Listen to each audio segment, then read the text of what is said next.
Today's training is going to cover consistency, supervision, and engagement. Another word for engagement is really our TBRI connection and the impact it makes not only on your performance as a caregiver, but also the impact it makes in the lives of the children that we serve.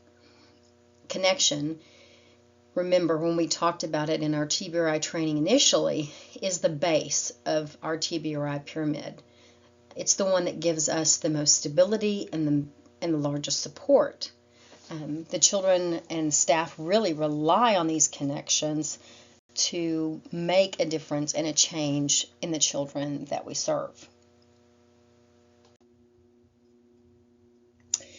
Today's agenda, we're going to review the purpose of this training, which is the TBRI connection. We're going to go over who we serve, why consistency matters. We're going to review our TBRI connection strategies. We're going to go over our token system and why it's important and how to make it useful. We're going to cover supervision standards and what that looks like and how it impacts our performance as staff and how it impacts the children and the services we deliver to them. We're going to cover how engagement or connection is a form of treatment. It's actually one of the most effective forms of treatment. We're going to go over mindfulness, co-regulation, adjusting our activities, having a united front with our staff, understanding licensing and accountability. We'll review some interactive role play scenarios, and then we'll cover the key points of TBRI, which is our trust-based relational intervention, and how consistency impacts TBRI.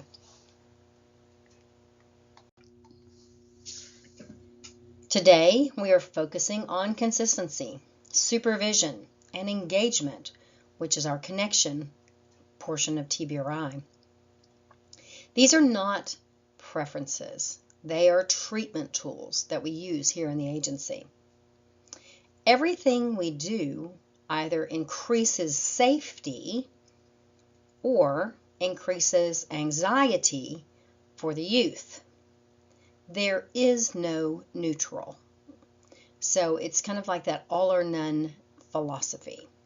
Our goal is to increase safety, decrease anxiety, so the youth are comfortable and they can build healthy relationships, learn co-regulation, and have better placement stability. So let's look at our picture over there, that bright idea, that light bulb. I'm hoping that with all the trainings that we do with staff, that light bulb goes off in all of our minds so we can evaluate how we fall in the process of TBRI. So our goal is trust.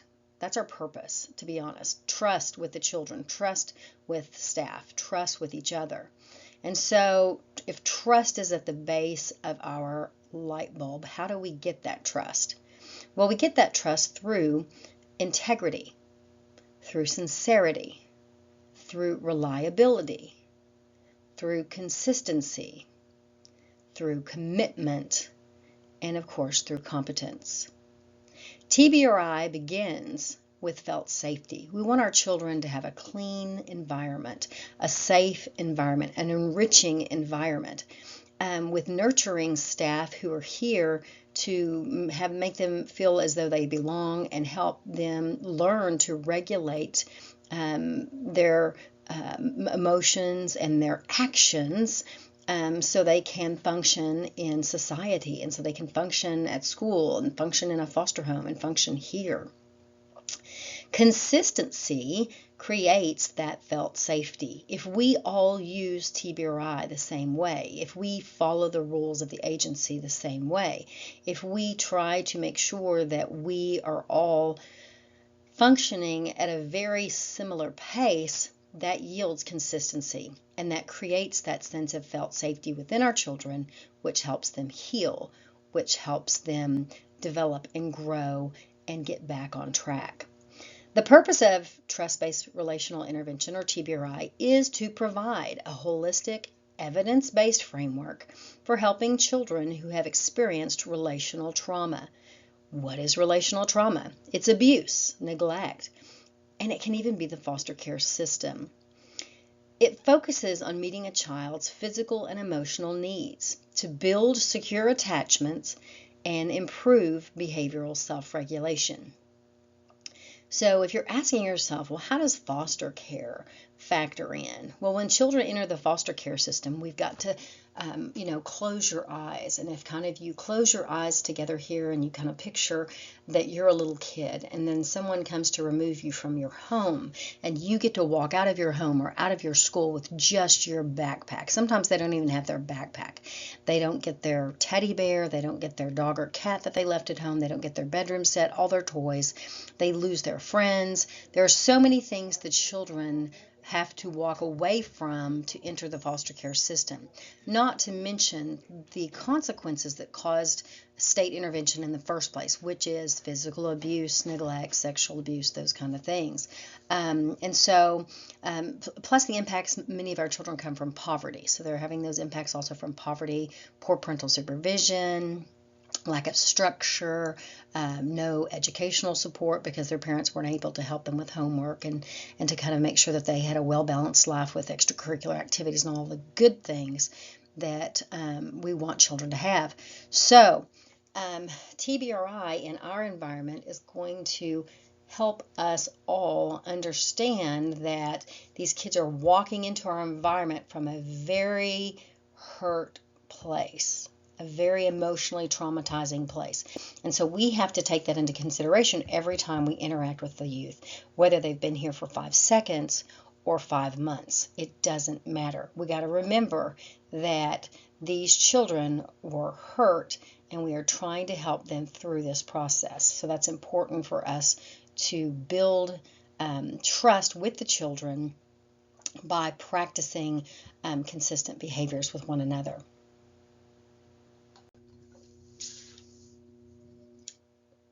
So who do we serve? What do they look like? Let's look over here at these photographs of these children. We don't know if that's a boy or a girl laying on the ground with a teddy bear. It's a homeless teen. We can tell that. We don't really know the age.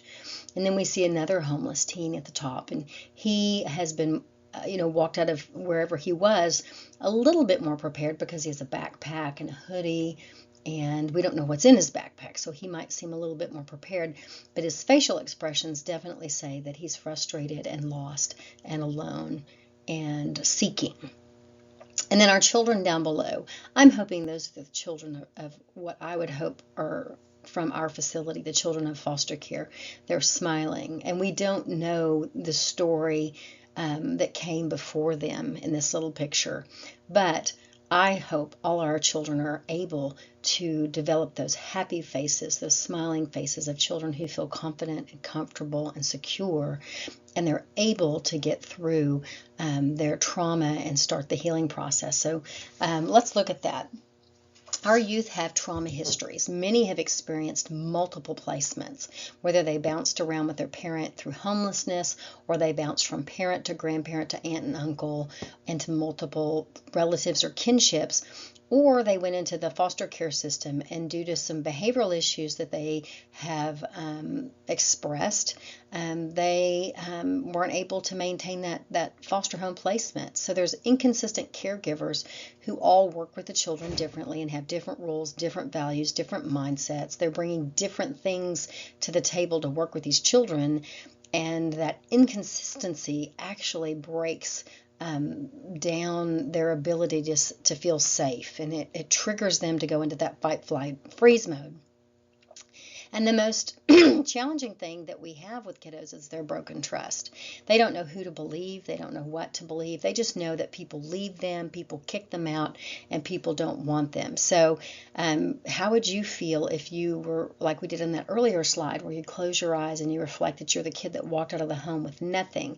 What if you were that kid that walked out of the home with nothing, walked into our environment, and it was chaotic, and everything's out of control, and it's not organized, and it's messy, and the staff are not working together as a team, it's not cohesive, and there's no direction to your day? How scary would that be? That would put you in that fight, flight, or freeze mode because you already left that environment before you came to this environment. So how do we connect that to TBRI and the things that we've learned in our earlier stages of training? Well, we know that trauma impacts the brain. It can hinder a child's ability, leave them behind in school. They may not have the ability to regulate, and so they may have some behavioral issues, which is kind of that fight, flight, or freeze. They may withdraw. They may express anger when they really feel sadness. They may freeze and just not be able to communicate, not be able to function, not be able to think when they feel anxious or nervous or afraid, for fear if they're going to get hit or things like that. If they were to come into an environment here and we were screaming and hollering and fussing at the children, and the children are screaming and hollering and fussing at each other, it would put you in a sense of fight, flight, or freeze, and you would be afraid of your actions, because you might get hurt or somebody might attack you in your mind when you've experienced those kind of things before. So we've got to be very mindful of, are we too loud? Are we too gruff? Are the children speaking to each other with kindness? Kindness really does matter. And so kindness comes from us, and it comes from the children too. We lead by example. So whatever we're putting out there, the children are going to absorb, take in, and also put it back out towards us. So that's, being respectful. And so behavior itself is communication. So if a staff or a youth has some behavioral outbursts, they are communicating that they don't feel comfortable, they don't feel safe, or they don't like something. And so we need to take that to consideration. Now, us as staff, we need to be mindful of that, because let's say you're a staff member who is working TBRI, you're consistent, and you are putting everything in place that you need to do. You're actually being a team player and being united with your coworkers and being mindful of the situation.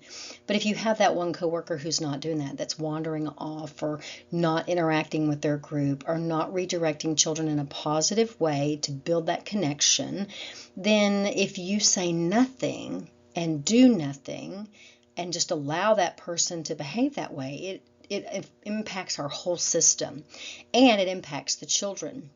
So we have to be mindful of that and communicate to supervisors and communicate with your coworkers and one another, and be like, hey, just a reminder, that's not how we do that. And then addressing it with the supervisor to make sure that that person does get some retraining, does get some corrective action, so that they can better serve the children that we're here to care for.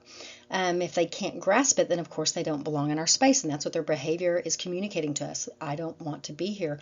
I don't want to follow the rules. I don't want to be consistent, and I don't want to connect with these kids, because I'm not really wanting to be here for the right reason. So that their behavior, in essence, is a form of communication as well that we need to take heed to. So we need to respond with connection with our children before we do correction. And so the way we do that is to make sure that we follow the connection principles. And we're going to cover those again later on through this training. Routine and consistency with our rules and activities build a sense of calm and stability, and so that's very crucial, not just being consistent with how we use TBRI, but also how we are as staff, and being mindful how we present ourselves and as role models and how we work together, but also following our rules and activities that we have for the kiddos, making the activities enriching and something that they want to be part of and something they can learn from, and also following our rules, following our schedules, following our routines. Those things are there to help give those kids a sense of calm and stability, and they are crucial and very, very important. So what's our goal as an agency? We aim to align our efforts and drive success through effective teamwork and consistency.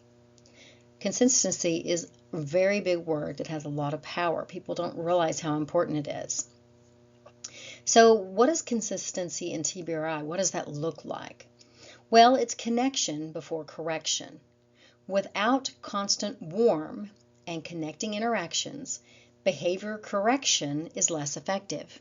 So the children don't feel you're genuine. They don't feel that you truly care about them and care about their end results and their behavior. So why should I change my behavior? You're not really warm and consistent and connecting with me. You overlook me. You ignore me. You fuss at me all the time. You only give me negative feedback. And so that's all the things that have happened to these kids prior to this placement. Also, they get that in school sometimes.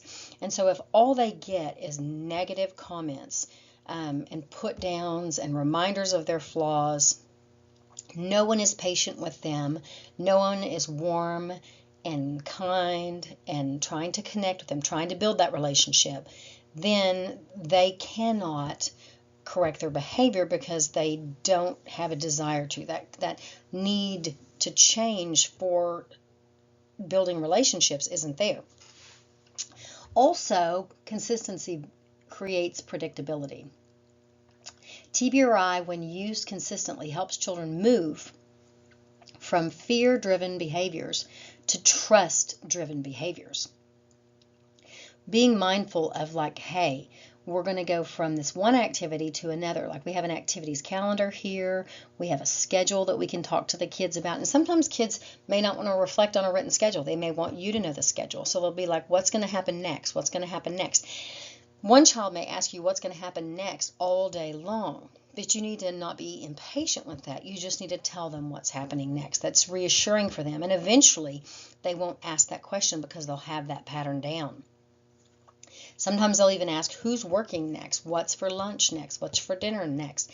And so rather than saying, I don't know, we'll have to see when we get there, get the answer for them if you can, because that creating predictability allows them to calm down and to trust that they are going to be okay and what's going to happen next will be fine. Also, environmental stability. Consistent use of TBRI principles helps build a stable environment where children can learn to trust that their needs will be met. With environmental stability, we want to have activities that all the children can enjoy for their developmental age level. And everybody gets a chance to pick, and we don't micromanage that. And we try to have fun, and we mix it up, and we try new things. We don't do the same boring thing over and over and over again. We don't just do free time nonstop to where the kids don't really know how to play with some of our toys, so they don't even try to use them because they don't understand the concept of them. We've got to do group activities and team activities to help build relationships. Teaching the kids to pick up after themselves is also environmental stability. Also, giving those children that transitional warning. Hey guys, in 10 minutes we're going to have to end this activity outside playing, and we're going to clean up. And we're going to go in and have snack, and then we're going to move on to an art project. So letting them know that we have to clean up our environment because it's important to keep chaos down. So cleaning up after ourselves is essential. Now, we are also, as staff, part of that cleaning process. We don't expect the kids to know how to clean. They didn't come from an environment where that was taught to them, and so we clean with them. We don't just bark orders at them. And so, and remember, when kids have struggles picking things up or they don't like to pick things up, offering to do it with them makes a big difference. And say, oh, can you sing while doing this? Oh, can you race me doing this? Try to make it fun. Be playful with that playful engagement that we learned earlier in our TBRI. And then we'll again cover that again later in this training. So, trust building, that's important. Let's look at the little pictures at the bottom. Trust building shows these key component skills of trustworthiness, of confidence, reliability, dependability, of course, consistency, support, and integrity. We want that not only from the staff, but also from the children. And so our goal is to model those things to the kids, to be those things personally, and then to teach the children how to be those things as well. What if that fails? What if it's not working? So what are the consequences of inconsistent TBRI, inconsistency? Well, inconsistency reduces trust and safety. Without consistent connection and proactive care, children struggle to feel safe, which is the foundation of TBRI. Increasing challenging behaviors can occur. So increased challenging behaviors can occur. The kids will actually suffer from our inconsistency by lack of consistent interaction with the kiddos, being trauma-informed responses, giving those trauma-informed responses. It can lead to higher intensity or frequency and duration of behavioral outbursts, such as screaming, yelling, hitting, running away, throwing things, crawling under the table, not listening, hiding, being mean towards others, being cruel towards others, cussing, fit throwing, that kind of thing.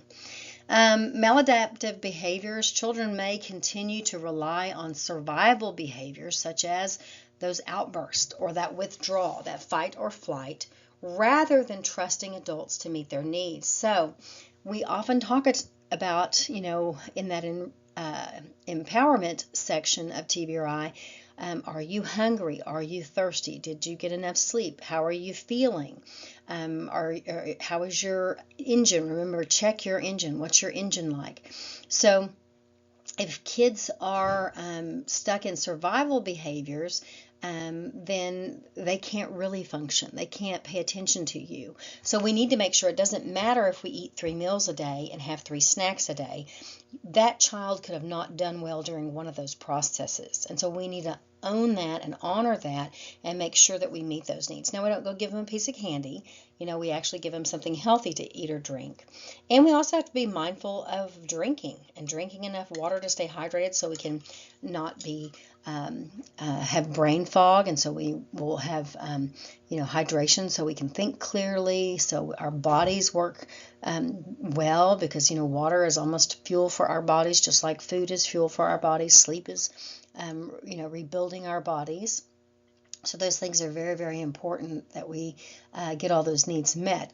Being mindful if children are not drinking enough because they don't like the flavor of water. That's very important. They might have grown up on just Dr. Pepper and Doritos. We've talked about that. So making sure that if they don't drink water, talking to them about flavors that they do like, and maybe, letting the kitchen staff know that, could we get some grape flavored drink mix that's sugar free. So that would help that young person drink more water. And so decreasing that sugar content too is actually better for the children too. Also, confusion and poor attachment. Inconsistent responses from staff, caregivers can lead to anxious, ambivalent, and disorganized attachment styles, increasing the child's uncertainty in social situations. And remember, those children can't make friendships. They can't learn self-control. They don't trust the other children. They don't trust you. And so they don't know how to behave.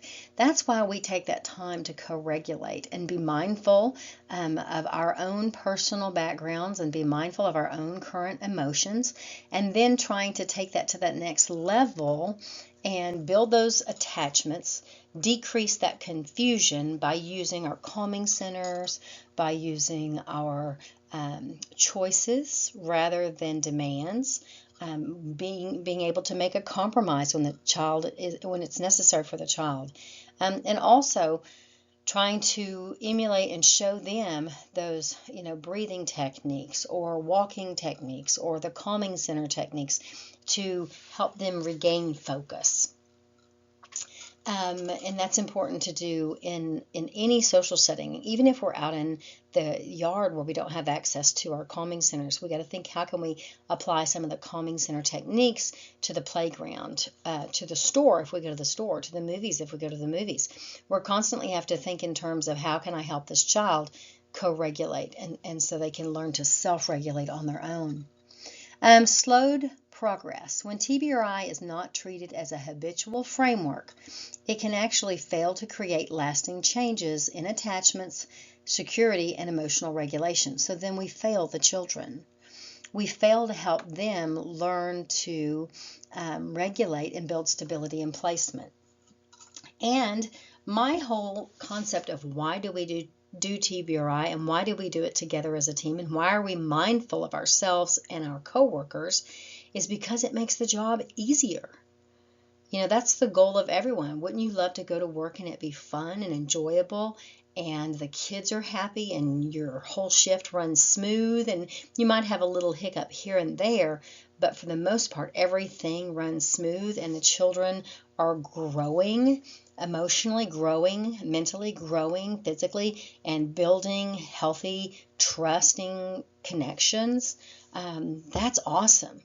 And I want to clock in like that. I want to work a shift with somebody like that. I want to clock in, regardless what shift we're on, and work with a team who also wants to do that with me. So being consistent as a team, trust building as a team is crucial for what we do. Consistency does not guarantee success, but inconsistency guarantees failure. That statement is so true. It really is true. I've had so many people say, yeah, we've got all this training, we've heard this before, that kind of thing. Well, we've heard it before and we hear it again because we are not always applying it directly, consistently as staff, as an agency. And so what do I mean by consistency? It means we need to do our TBRI. We need to follow policy and procedures. We need to follow our schedules and routines. We need to follow our reward system. We need to build these connections. And we need to be reliable. That big orange picture there, dependable, reliable and dependable with our efforts. So when do we do it? We do it when we're tired. We do it when we're weak. We do it when we're sad. We do it anyway. We perform as a unit. We are united together to be consistent with our kiddos, practice our TBRI with our connection, building that strong foundation for our kids so they can identify how they are, who we are, why things are the way they are, so they can then go to the next phase, which is empowering themselves to grow and develop as bigger, brighter people. And then finally, we might have to do some correction, but at a milder level. So if we are building those connections consistently, that word again, consistently, regardless of how we came in the door. When I clocked in, I could have not slept well. I could have had a bad day. I still have to clock that out in the car before I walk in the building. When I come in here, I have to put on my consistent face. I have to change my mood a little bit and be more positive and be more youth-centric when I get here. And so we've got to do it anyway. That's the point of this particular slide. And so many times I've heard recently in people, well, I also work another job, or I also have children at home. We all have those things in our lives, but we've all chosen to come work in an environment where we help kiddos who have come from hard places, who've experienced hard things. And so they don't need our excuses, right? They don't need our excuses. They need us to do it anyway. Be reliable, be dependable, be consistent, and practice your TBRI so we can give the children the foundation they need to positively change and grow and get stable in their placements and make it successful. So why does consistency matter? Inconsistent adults recreate the chaotic environments that the kids just came from. Where the adults don't get along and they disrespect the children, and the environment is disorganized, cluttered, dirty, and a hot mess. And they can't depend on food stability or hydration stability or cleanliness in general. And there's not a lot of nurturing, not a lot of love, not a lot of support. So we don't want that environment here. We want the kids to know what's expected, and we want them to know what's coming around on the next shift, and so they don't have that confusion involved. Consistent adults recreate or can create, regulation. So how do we do that? It's having the same rules. We all follow the same rules. We don't violate the rules. We follow the rules. We all have the same tone, which is a kind, compassionate tone. Remember me talking to you about having that kindergarten voice or that Sunday school voice. It doesn't mean that you don't have some authority in your voice, and it doesn't mean that you don't enforce rules. It just means that you do it with kindness. And having those same responses, not varying. And so we should all have the same responses to where we offer choices, compromises.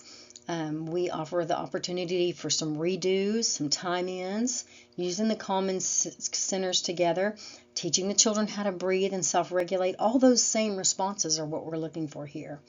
And not only are we looking for it in general, we're looking for it on all shifts. So all the shifts have to have the same mindset. All staff, regardless of department, have to have the same mindset. So how do we tie that to TBRI? Well, through our connecting principles. The connecting principles offer structure, supports, regulations, and predictability. It lowers the stress hormones by giving the kids a sense of predictability so they know what comes next. With the staff there, with that structure supports, offering them the opportunity to model self-regulation by helping them breathe, helping them walk, helping them go through the calming center, all those little kind of activities that we might do to help regulate our nervous system so we can function. I saw staff the other day saying, hey, would you like to have a fidget toy while you're sitting there? And so that's an awesome example of that, is the staff recognizing that that child may have ADHD or may just be a nervous child or an anxious child, and they can't just sit still. So having something to fidget with would give them a sense of comfort so they can function in their activity. We got to ask ourselves here, what happens when one of our staff enforces the rule and the other one doesn't? Well, oftentimes our kiddos came from environments where somebody broke the rules, where adults didn't follow the rules. And the one thing they learned is that sometimes adults that break the rules are also dangerous. They're also harmful. So we don't want to emulate that. We don't want to have the children identify that with us. What happens when staff don't start with the TBRI connection and they just try to correct a kid? You just go into barking orders and do this, do that, griping them out for different things. Well, then you immediately hurt that child like you're just an automatic aggressive adult who's just gripey and mean. And so you don't have that relationship with them. You don't have that connection with them. And also you're just fussing at them. You're not even trying to encourage them or empower them to change their behaviors, to modify their behaviors. You're not modeling it to them in an effective way. If you're just griping a kid out based on their actions, are you really modeling what they need to do to change? No. When two kids are arguing, fighting verbally and just kind of yah-yahing each other, if you go in and yell at them at that moment for arguing, fussing, and fighting, and hey y'all, quit arguing, quit fighting, or we're going to put all that up. Okay, that's not using TBRI right there. That's not using TBRI. That's not what we're talking about. What we're talking about is being over there and saying, hey guys, let's calm down here. Let's talk this through. What's going on? What's going on? Trying to make sure that, hey, you're not in trouble here. I just want to get to the surface of what's going on. I can see that y'all are in conflict, but I can't understand the conflict because I'm confused. Y'all help me understand where you're coming from. And then try to get them to work through that relationship. Don't make everything a battle. Don't make everything a fight. Make it to be to where it's not about fault. It's about finding resolution. And so what happens when we allow a coworker to ignore policy and shift structure and just to be fussy at the kids, or let the kids just lounge all over the sofas, or let the kids go back to the bedrooms without permission and not supervision? I mean, when we let that happen, we allow ourselves some high liability that we're going to talk about later. Some high liability where that could put you in front of licensing. That could put you in a situation where you get accused for neglectful supervision of a child. That's like a criminal offense. And so staff are trained that we have to monitor these kids. Staff are trained that we have to be active and participate with these kids and keep them in line of sight. And so when a coworker doesn't do that on your shift, they actually make you more vulnerable to inspection as well. And so you want to make sure that you don't cover for a coworker who's not doing their fair share of the work and not providing the adequate safety and supervision and guidance to the other children that they're supposed to be monitoring. So, you're not doing them a favor by not allowing them the opportunity to be recorrected and redirected for those actions themselves. And so always be mindful of that and let another supervisor know if you see that happening. And if you're bold enough, talk to that staff member about that themselves. Hey, that's not what I learned. That's not what we're here to do. My big thing is looking at those little kids at the bottom and that little boy on top there and the little artwork where that little boy on top's going, I'm confused here, dude. I don't know what's going on. And the kids down below, you got a kid who's frustrated, a kid who's angry, a kid who's worried and concerned, and a kid who's afraid. And so we create those feelings in these children by being inconsistent, by not regulating ourselves, by not following the same rules, by not using the correct tone of voice with the kiddos, by not providing the same responses as far as like giving them choices, giving them that compromise, offering that redo, reframing it with some of our life terms that we've learned, and also allowing them that time in, that calming center moment, all these different things that we need to do that we learned through the TBRI process. When we're not doing that, we are creating this chaos in the kids. Connection strategies are designed to build trust and felt safety in children from hard places, focusing on establishing secure attachments and regulating the nervous system. Our core strategies include attentive eye contact, which is not mean staring them down, not mean mugging, but attentive eye contact, warm eye contact, soft eyes, as we talked about, a healthy touch if you need to, and that is with permission. Sometimes they might say, do you need a hug? Or can I pat you on the back? Or would you like to hold my hand? Behavior matching or mirroring. Remember, if they're pacing, you're pacing. If they're standing, you're standing. If they're sitting, you're sitting. Behavior matching. Playful engagement, not making everything a battle. You know, hey, I noticed you missed the trash a little bit there with that piece of paper. You want to try to make a basket with me and let's get it in there together. Let's try to make a shot and put the trash away. As one of the examples we used. Or playful engagement, like saying, hey, can I eat all my green beans before you eat all your green beans? Try not to make everything do this now situation, more of a let's do this together situation and making it fun. And using an authoritative melodic voice for correction if you have to get there. And so remember, an authoritative voice, you talk slower and you talk more firmly, and I need you to listen to me. See how my voice changed? And a melodic voice is a playful voice. Oh my goodness, things are so busy right now. We need to hurry and go over here. See how I kind of had some elevation in my voice and it kind of went up and down and it was kind of fun. Make sure you pay attention to your tone of voice. Are you playful and melodic?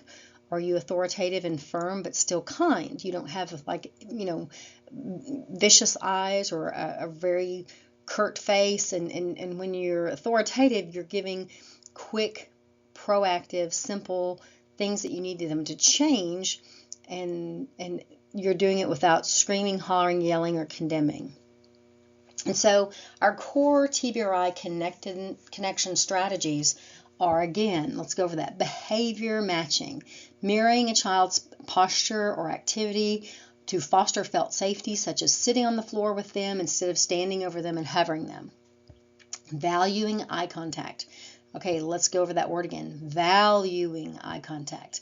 It promotes bonding through warm, intentional eye contact, not staring them down, not being creepy with your eyes, but techniques that include gentle asking to see those eyes, or using playful phrases like, are those eyes purple or pink? Let me look at your eyes, just to make sure they're still engaged, just to make sure they're not withdrawing and shutting down. But don't demanding eye contact, but also not staring them down as a person. Make sure you're not, frowning at them all the time or giving them the kind of a squinchy eye look where you're got your eyebrows like you're angry. Offering those healthy touches, using a safe, nurturing touch such as a high five, a handshake, or a hand on the shoulder, just to show you care and build trust, reinforcement. Playful engagement uses play and silliness, I love that word, silliness, to disarm fear and create positive interactions. This lowers defense mechanisms and helps children stay in their upstairs thinking brain as opposed to their fight or flight amygdala brain. Remember the thing that I did when I had my hand closed and my hand open? When a kid flips their lid and their hand goes open, that's like where their amygdala is openly exposed and they are in fight or flight mode and they can't function. So we want to keep our brain tight and comfortable and relaxed, like if our fist were closed, to where we're staying in that downstairs thinking brain. Authoritative voice maintains a warm, melodic tone that is nurturing yet firm. Avoid harsh or shaming tones or language. So you're not trying to be condemning or doing a ticker mark of everything they've done wrong in their life. You're not lecturing.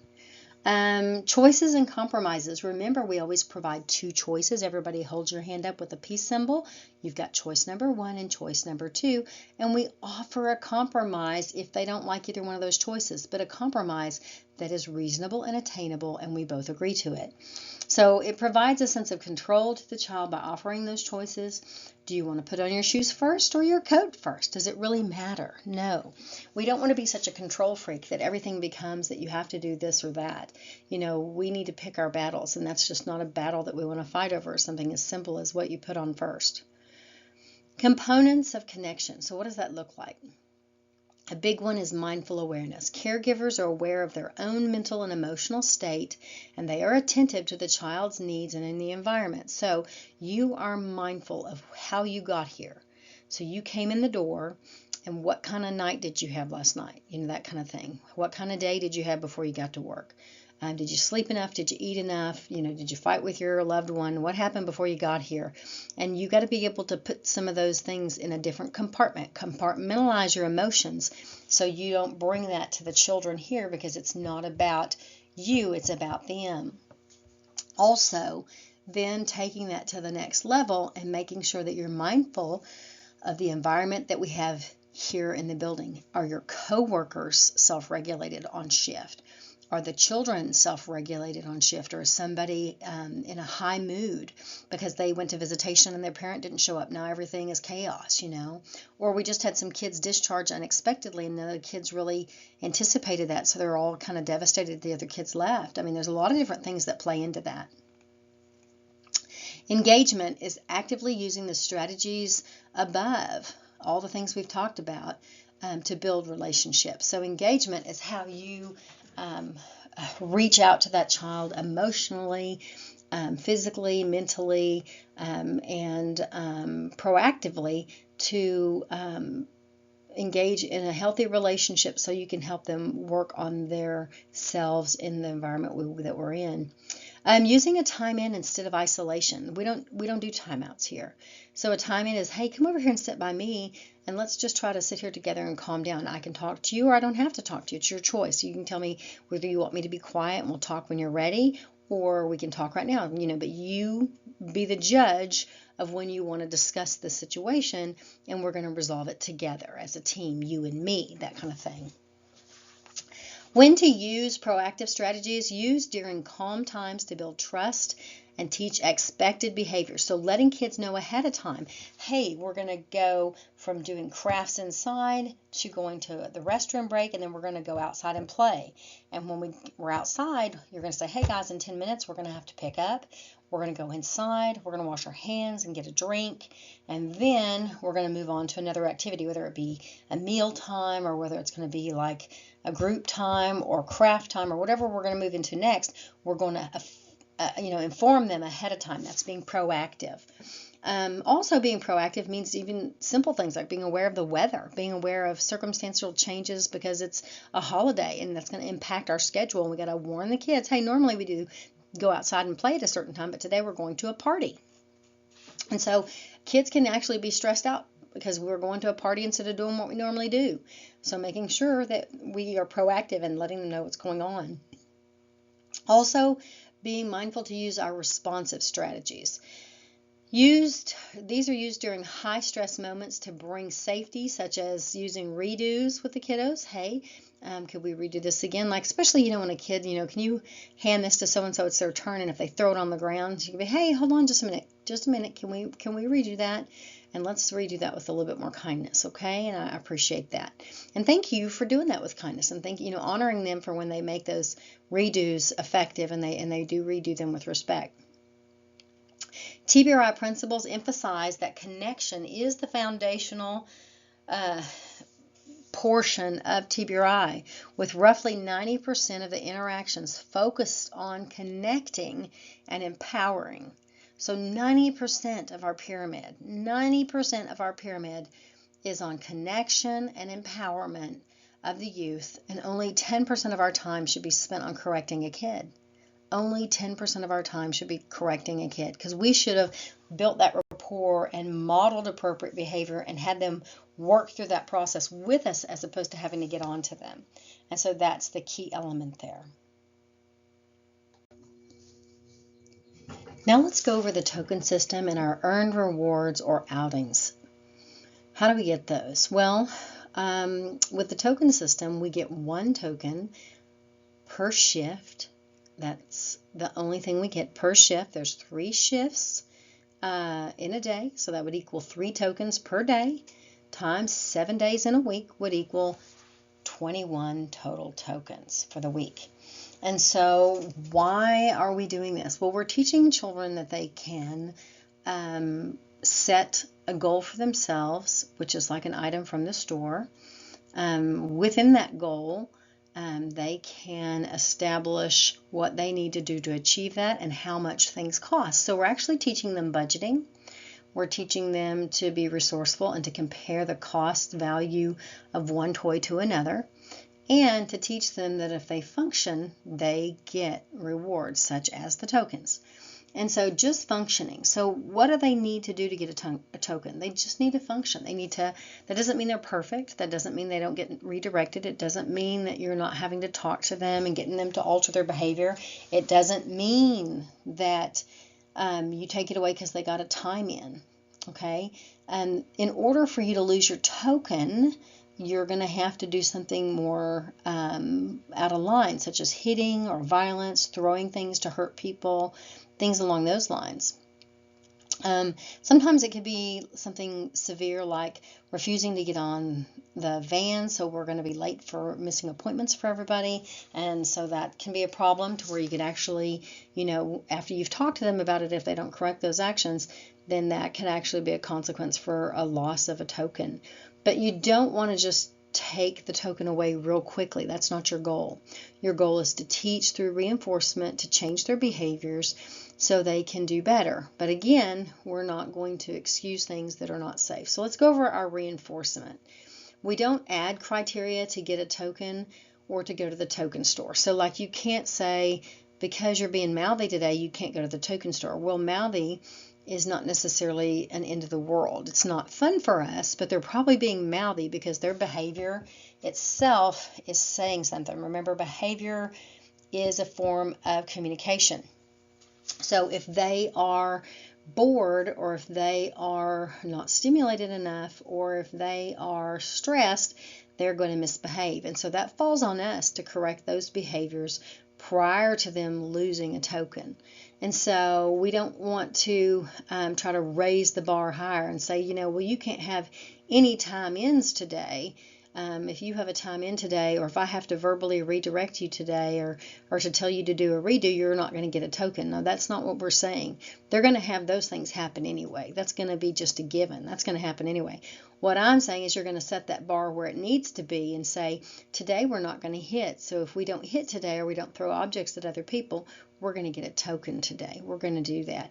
And then we're going to work on those other behaviors. We're letting them know how, when they're verbally defiant, or they're verbally mean towards others, or, they don't want to play a game and be part of the group. Those things all have different consequences that are relationship based. And so we want them to understand we need to work on those and work towards those, but those necessarily wouldn't impact a token. We don't want that token system bar to be set so high that it's unattainable, and we don't want the staff to have the power to constantly flux that token chart, because then that gets you in a power struggle situation that's not kind, especially if you get a staff who doesn't have kindness as their priority goal. And so also we're not going to add tokens for unnecessary reasons. So how many tokens again do we get for each day? We get 1 token per shift per day. So that's 3 tokens a day. 7 days a week equals 21 tokens max. So we're not going to be giving the kids extra prizes just because we like them, or just because it's fun, because then they didn't earn anything. And so we want to give kids praise. I want you to use praise as what you give to the children. Praise, positive verbal reinforcement. Give them a high five, give them a side hug, give them some compliments. Those are things that I want you to relish out on the children as far as giving them lots of extras. But the token system, that needs to be something that we talk about with the kiddos and remind them you get 1 token per shift per day, so that equals a total of 3 tokens. And so if they go into the token room, they need to be able to look and see what they want and then budget and allocate for that. And you need to talk to them about that. Plus, it also teaches them that they might need to weigh the odds of what they want to earn. You know, I need something faster. I want immediate gratification. So then you might have to buy something that's smaller tokens. And you might even break it down into 2 items. If you've earned 21 tokens, that could be 2 or 3 items that are small, and they could get several things from the token room if they've earned that 21 tokens for the week. The only time the kids are going to get extra toys and things like that that are brand new from the token room or brand new from a new area is for birthday, special things when we do like bingo and things like that. But we're not going to have bingo all the time, because then that doesn't teach the kids to earn things. So that you got to understand, bingo's for special events, special occasions. We're not going to bingo all the time. I want us to be divvying up that praise for the kids and the kudos, give them some verbal kudos and things like that. So how do we tie into TBRI? We have to give clear expectation to the kiddos. In order to get a token, in order to go on outings, you have to be safe. That's our #1 priority. So what does safe look like? That means no hitting, no throwing, no kicking, no punching, no slamming, no threatening to harm others, no threatening to harm myself. I am exhibiting safe behavior. That can help get me a token. What else do I need to do to get that token? Well, you also need to be kind and functional and participate. Kind, functional, and participate doesn't mean you're not going to mess up. Letting the kids know that just because they do something wrong and it's milder, you're going to have that be more of a growth learning experience situation, and so you're going to work through that together, as opposing it to being an end-all be-all, because you're going to have kids hurt each other's feelings. You're going to have kids not share. You're going to have kids talk sassy. You're going to have sometimes a kid cuss and things like that.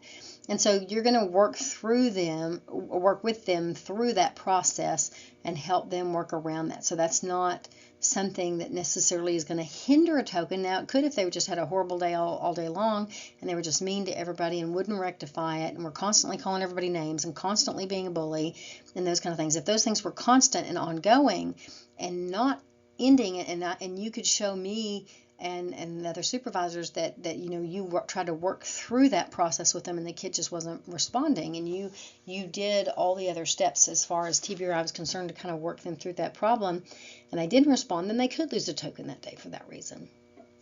But really, we want those tokens to be stored for more extreme situations. And some things too, like refusing to go to school. Like, I'm not going to go to school today. Well, school's part of your job. That's a responsibility.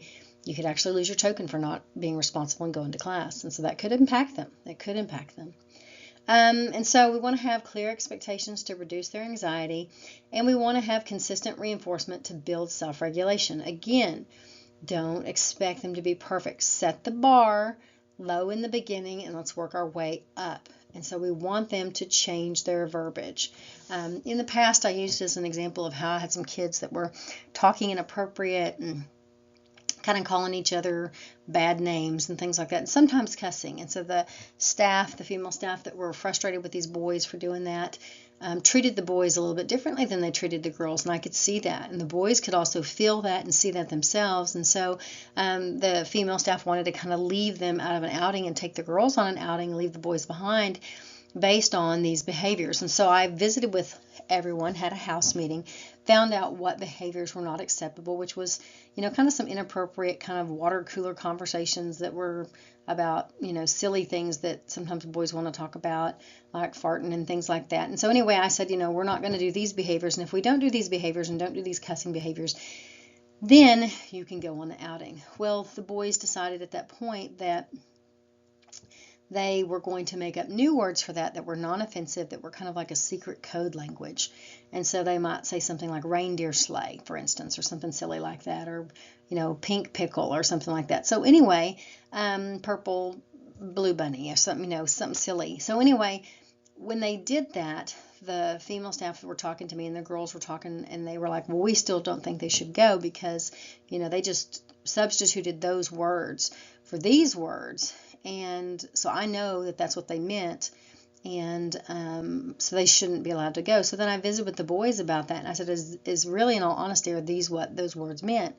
And sometimes they did, and sometimes they didn't. And so my point was to everyone is that I asked them to stop a certain behavior, and they did it. And they were creative in constructing new verbiage for the same thing, which really was creative, but it were also non-offensive terms, which actually showed progress. And so I asked them, my new goal for them at that point was raising that bar a little higher and saying, hey guys, let's refrain from using those two. Let's try to find something different to laugh at instead of that, because it's not funny. Nobody finds it funny other than you guys. And so it's actually kind of getting you in hot water. And so let's work through that and do something different. So then I set that bar higher. But my goal wasn't to punish the boys and make them stay home. My goal was to reward the boys, make them self-aware of their own actions, allow the boys the opportunity to even set the outing. They could pick the outing. They could pick where we went, as long as they found that it would be something that they would want to earn. And they did it. And so how wonderful was that for them to learn? And how wonderful was that for them to see that they could belong to the group? And then also they were able to identify that those words were hurtful. And even though they were just doing them to each other, it still bothered other people. And so they became more self-aware of their surroundings and how their actions impacted others. And so really it was a learning system. So, our token system and our earned reward system, our outings, they're not meant to punish people. They're meant to encourage people to change their behaviors based on some really strong behaviors that we're trying to change, the really hard behaviors that we're trying to change. So keep that in mind when you're working through this system, and make sure you let the kids know after your shift, each shift, that they earned their token, and kind of where they stand. You're like, oh my goodness, you're up to 12 tokens today. I saw when I put my token in there, I saw you were up to 12 tokens. They need to know that, because they can't really articulate that, and they don't know where to look at that every day. So on each shift, it's important to let them know where they stand. And I even ask them, what's your goal? What are you trying to work towards this week? And letting them know how they can get there and encourage them through that process. What are our supervision standards? Let's look at our picture first. There is a staff, a pretend staff, who has a sign that says children must have adult supervision. Why do children in foster care need adult supervision? Because children of trauma have experienced some traumatic things that can cause their decision making to be ineffective, and it can also have them doing some at-risk behaviors as well as inappropriate play. And so they have difficulty with relationships and things along those lines. And so oftentimes in training we talk about telling staff that even if a child is really sweet, really kind, and a real rule follower, that doesn't mean that your supervision should lax up or be less for them. It should be the same for everyone, regardless of the circumstances, because sometimes behaviors are laying dormant, and we're not aware that that child may have some behaviors that would creep up. So supervision standards. I love this statement. If you cannot see or reasonably hear the youth, then they're not supervised. Let's actually repeat that. If you cannot see or reasonably hear the youth, then they are unsupervised. So, for instance, let's talk about if I have a group, and the group that I have are in the dining room, and I'm in the door frame of the living room, and they're more of at a back table. Can I really hear everything if they were whispering? No. Can I see everything if a child's back is to me? No, I cannot. That's the same thing on the playground. If let's say my teen group or my tween group were to be over on the big playground set, and I'm in the grass kind of closer to the doorway or closer towards the small playground under that big tree, am I close enough to physically see everything and hear everything? Absolutely not. Absolutely not, because other children are going to block views, children are going to be able to whisper, and I'm not going to be part of everything that's going on. Well, why do we need to do that? Why do we need to be able to see and to hear everything? Well, there it is. Supervision is safety. Number one, it is safety for the children. Nobody's being bullied. Nobody's plotting against another child. Nobody is making plans for later. And so it is safety first. Number two there is protection from allegations. You could easily say from one kid to another that Billy hit me, and the other boy, let's say his name's Peter, and Peter said, Billy hit me, and you weren't there to see it happen, even though that was your group, so then how are you going to say that Billy did not really hit anybody? And then Peter's actually friends with Sarah and Jacob, and they're going to agree that they saw that, even though it didn't really occur. So we are protecting all the children from allegations. We're protecting the other staff from allegations. So if you're doing the supervision standards that we state we must have, which is all children must have supervision, we need to be able to see them and hear them at all times. Now, the only time that we don't have that line of sight supervision, we can still hear them, but we don't have that line of sight supervision, is when a child is in the bathroom going to the toilet, or they're taking a shower or changing their clothes behind a closed door where no one else is but them alone. And another thing that supervision provides is emotional containment. We're able to see kids escalate. Remember in earlier trainings, not this training, but in earlier trainings, we talked about those signs of aggression where the kids act like a volcano. Remember I talked about a volcano. So we're able to see those triggering signs where kids start to escalate, where they're like, their voices are escalated, they're breathing heavier, they're moving their hands in a more frustrated way, they're pacing. They start to throw things, they start to yell, they start to raise their voice, they're tugging over an item. You hear this argumentative state that they have between their peers. So emotional containment occurs only if we're there to supervise children and provide positive feedback and positive redirection to show them, model to them, emulate to them, mirror to them, all those key connecting words of how to get their emotions regulated. And even using the term regulated. Hey guys, I see y'all are struggling over this toy. Can I have it real quick while we talk about that? You know, let me have this ball while we're in the playground and let's talk about this. What's going on? You both have a chance to talk. Tell me what's going on. Well, I had it first. No, he had it first. He won't share. I had it and he took it from me. Well, hey guys, I really, didn't see that totally occur because I just saw people throwing the ball and I wasn't sure who had it first, to be honest. But let's play together now. Let's play together, and I'm going to throw it to you and you throw it to me, and let's kind of stand out like as a triangle and let's pitch it to each other, and then we'll cross over and let's see who can catch it the most or whatever. You've got to reroute it without having to get onto them. It doesn't always have to be a battle where you're saying somebody is at fault. Our goal is not necessarily to put fault on people, but to get to an emotional regulated issue where we can teach them self-control and how to negotiate or compromise to get everyone to get along, where some of our needs are being met to share over an item. Our biggest conflicts that we have in the shelter are sharing over an item, or when staff don't change activities frequently enough to include everyone. And so we do redundant activities or activities that not everybody chooses to participate in. So we've got to be a little bit more flexible and make sure each child has some input on what we do. Our TBRI connection there is presence communicates safety. If adults are present, they are less likely to misbehave. And a very connected adult is engaging with them, asking them, hey, what do you like? Tell me about, your favorite thing to do on the playground. Tell me about your favorite sport.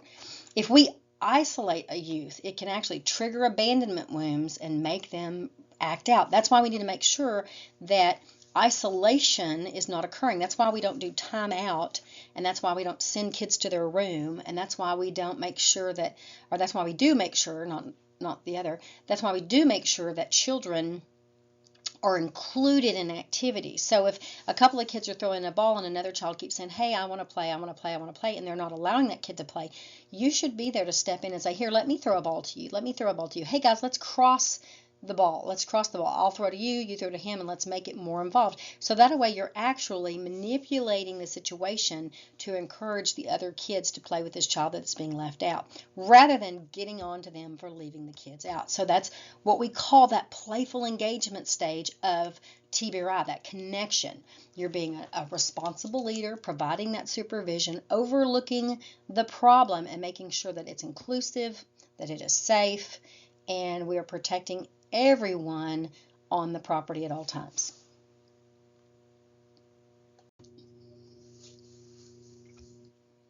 Engagement or connection is treatment. Engagement is just another word for connection.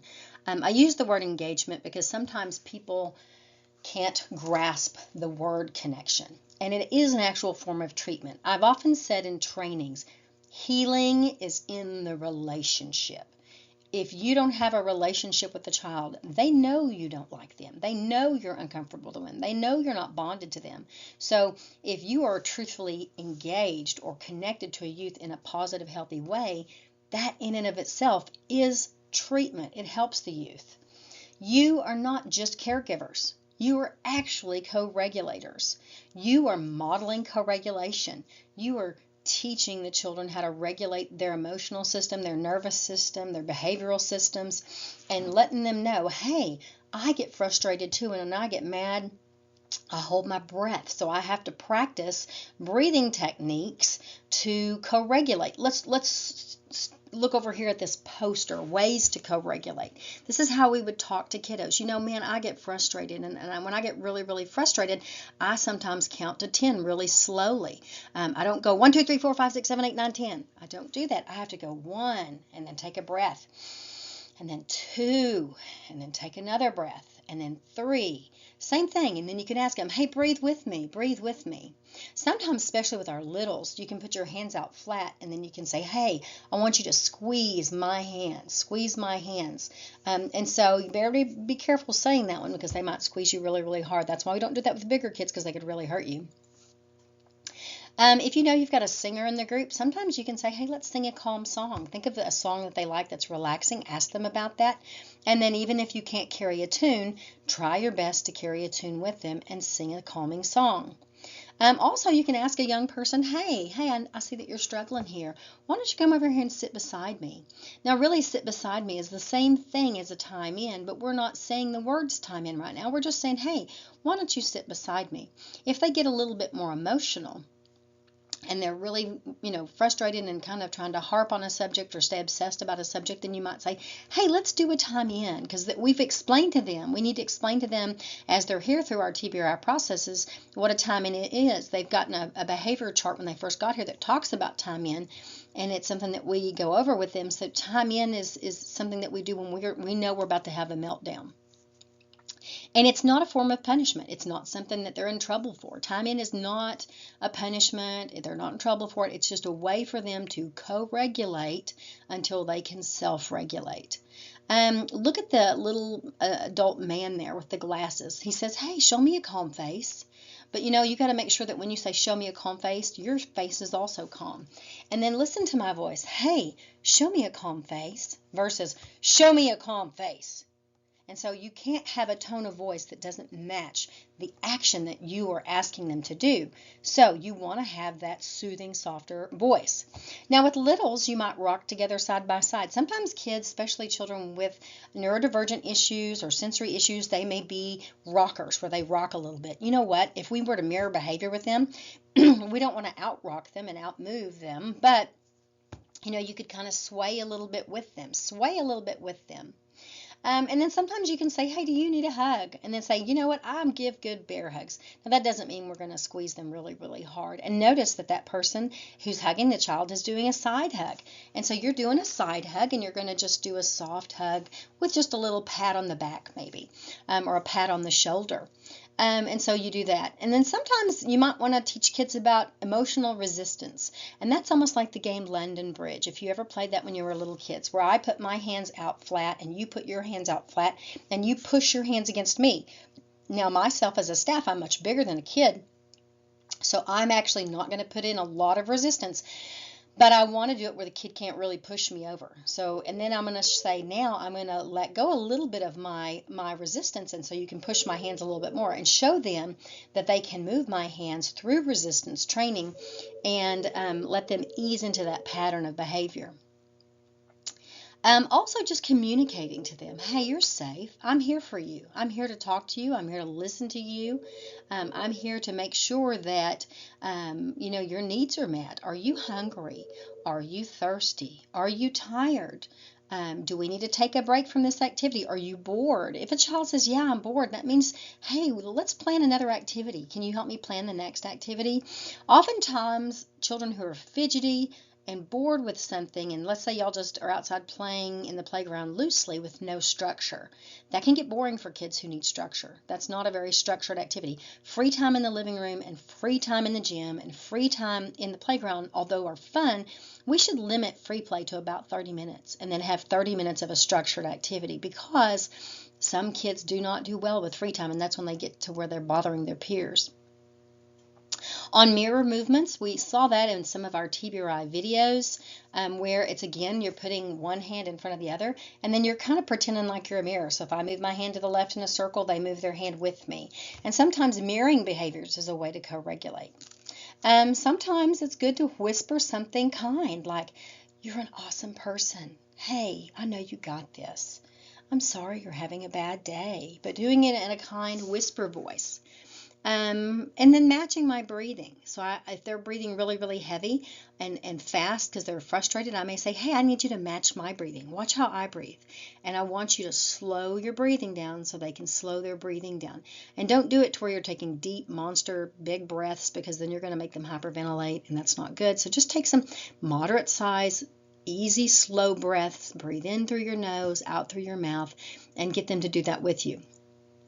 And then allow them, once they've calmed just a little bit, you might say, "Hey, do you need a drink? Do you need a snack? Let's go do that so we can actually go and talk about what's going on and see if we need to help them figure out what's wrong." And so sometimes maybe nothing wrong. Sometimes it could have been something wrong that you had no idea about, such as it could have been something that happened at school, or their visitation got canceled, or it could have been something that you missed because some other kids were being snarky and ugly to that kid and bullying, and you didn't see it happen. And so that's how fast things can happen. So you want to be able to do that. Another fun thing you can do with kiddos is trace a shape on your hand. And so what you do is you open your hand wide and say, "I'm going to close my eyes, and why don't you draw a shape on my hand, and I'm going to try to guess and see what it is, and then I'll let you do it." And the hands are in front. People can see us playing this game, so no one else is thinking we're doing anything strange or odd. Everybody can witness what we're doing. And try to draw something simple, like a circle or a square or a triangle. Don't try to get into complex shapes, because that's too hard for them. And sometimes it may just be where you do a gentle hand on the shoulder. Now, I don't recommend doing a double shoulder touch like in the picture, just a single touch on a shoulder or maybe a pat on the back. But being mindful, that kid may not like that. So that's still, anytime you touch somebody, you want to get that permission. Can I pat you on the shoulder? Can I pat you on the back? Don't scare them with an unannounced touch. When staff sit disengaged from a youth, it actually can escalate the youth to get attention. So their behavior problems will actually increase. So if you're ignoring the kid, let's say you've had a long day, you're tired, you're staring off into space. If you see a coworker who's got their phone out and they're just playing on their phone, that's a violation of company policy. That person obviously doesn't want to work here because they don't want to be with kids. They're busy paying attention to their phone, not the kids.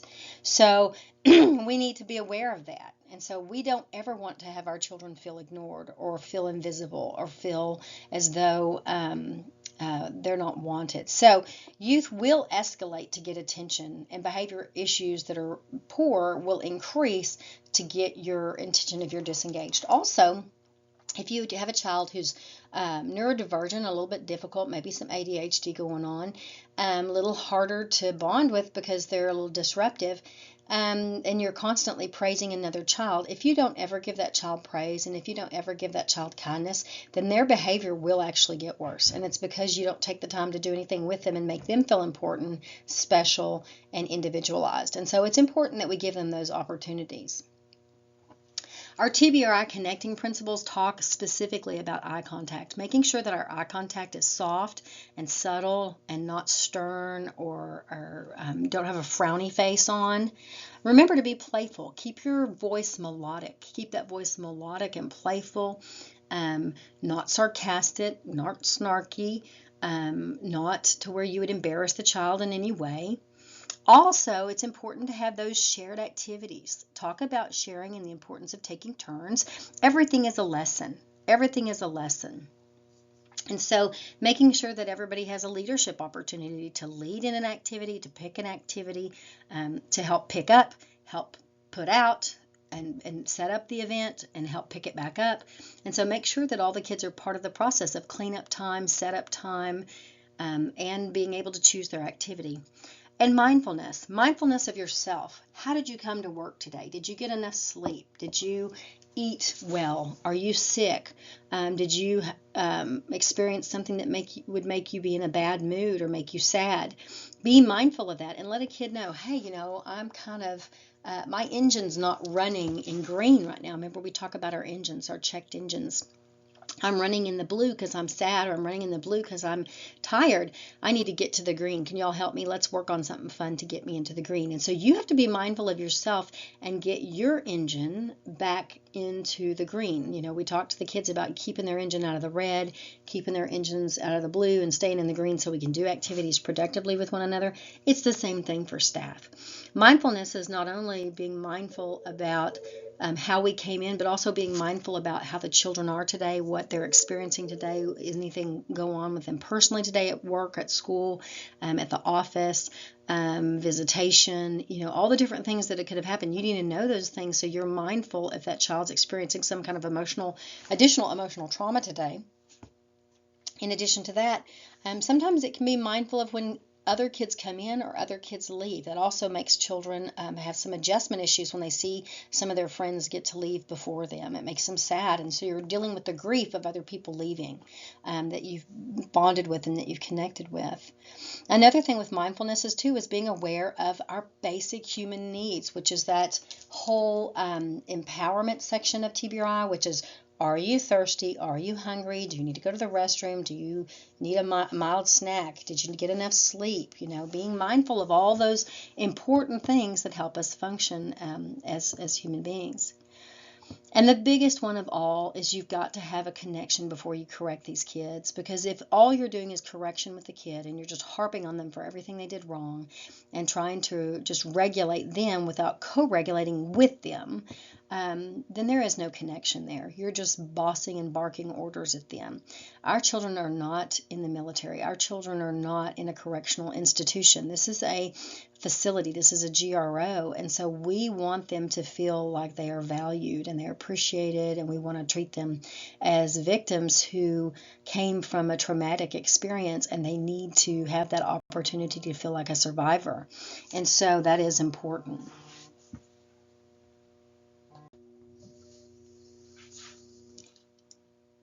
Let's go over mindful. I really like the artwork. Your mind is full or mindful. Sometimes our mind is full. Sometimes the kid's mind is full. And it kind of looks like that scribble scrabble there. Just kind of a hot mess, chaotic, very tangled, very difficult to unravel and to make any sense out of it. But when we're truthfully mindful, we're kind of like that other line there. We might have some highs and we might have some lows, but overall we're still able to have a smooth transition. Whether it goes up or down, we're able to keep going forward. So the key aspects of mindfulness are emotional connection, and that is resonating with another person's feelings, which is crucial for intimacy and security in relationships. Now, a lot of people have a question about the use of the word intimacy. Intimacy just means a bonded connection. That's all that means. It's an emotional connection. And so kids can tell if you don't have an emotional connection to them. They can tell when you're not genuine. And so they can tell if you're faking or forcing a connection with them. So we want to try as staff to be mindful of what is blocking me from having a good connection to that youth. What is blocking me? Why can I not connect to that youth? And so make it more of a challenge to yourself of seeing what your roadblocks are. It's not about the child's roadblocks because they're just being kids. It's about our roadblocks as an adult. So we need to figure out how we can improve our relationships with kids so they would have that mutual respect for us to want to follow instructions and also work with us better in our groups. Having that active presence, being fully present and engaged rather than just listening to their words. A lot of the times kids will be telling us something and we might just say uh-huh or yeah. And so that is disregarding. That shows them that you don't care. And so if you find that yourself that your mind is wandering, because that can happen to us. I've got some staff that said, hey, Miss Sheila, sometimes that happens to me. I've got ADHD myself. That's understandable. So if we didn't hear what they were saying and they were trying to tell us something important and we know that our brain just checked out, own that. Own that and say, hey, I just kind of had an ADHD moment there. I'm sorry. Can you repeat what you just said? I really think what you said was important and I want to make sure I heard it correctly. So own that. Own that. And then the kid's going to see you be fully present and saying, oh my goodness, Miss Sheila just told me that what I have to say is important and that she was having trouble paying attention. That happens to me sometimes too. And then she told me to repeat what I said because she cares about what I was saying. Nonverbal awareness, reading body language, your tone of voice. That is your voice sweet? Is your voice kind? Is your voice yelling or harsh or sarcastic or snarky? And your facial expressions, making sure that you don't have the RBF. We all know what the RBF stands for. Making sure that you don't have those ugly, hateful looks on your face. We don't need to have an ugly, hateful look on our face when we're trying to work with kiddos. We want to have that nonverbal body cues that says, hey, you are valued, you're appreciated, I'm here for you, I'm supporting you, I'm reaching out to be here and be present for you. Self-attunement. Self-attunement means understanding your own inner world and emotion state at first. And that's what we really talk about all the time with mindfulness is where are you right now? If you're in a bad mood, how do you change that? Because you can't really walk onto the floor in a bad mood with the kids. You've got to undo that because number one, you've got to be here present for the kids. And so sometimes that may mean ownership. And so let's say you just got assigned your group. You came in and you know you were already having a hard place. And so sit with your group just a minute and say, hey guys, they're not your therapist, so you don't need to tell them everything that's wrong with you, okay? But you need to say, hey guys, I just came from class and I had a hard time. And so I don't really need to go into all my hard time, but I just had a struggle of a day. Have y'all ever had a struggle of a day? And so Miss Sheila needs to kind of get out of her funky struggle of a day.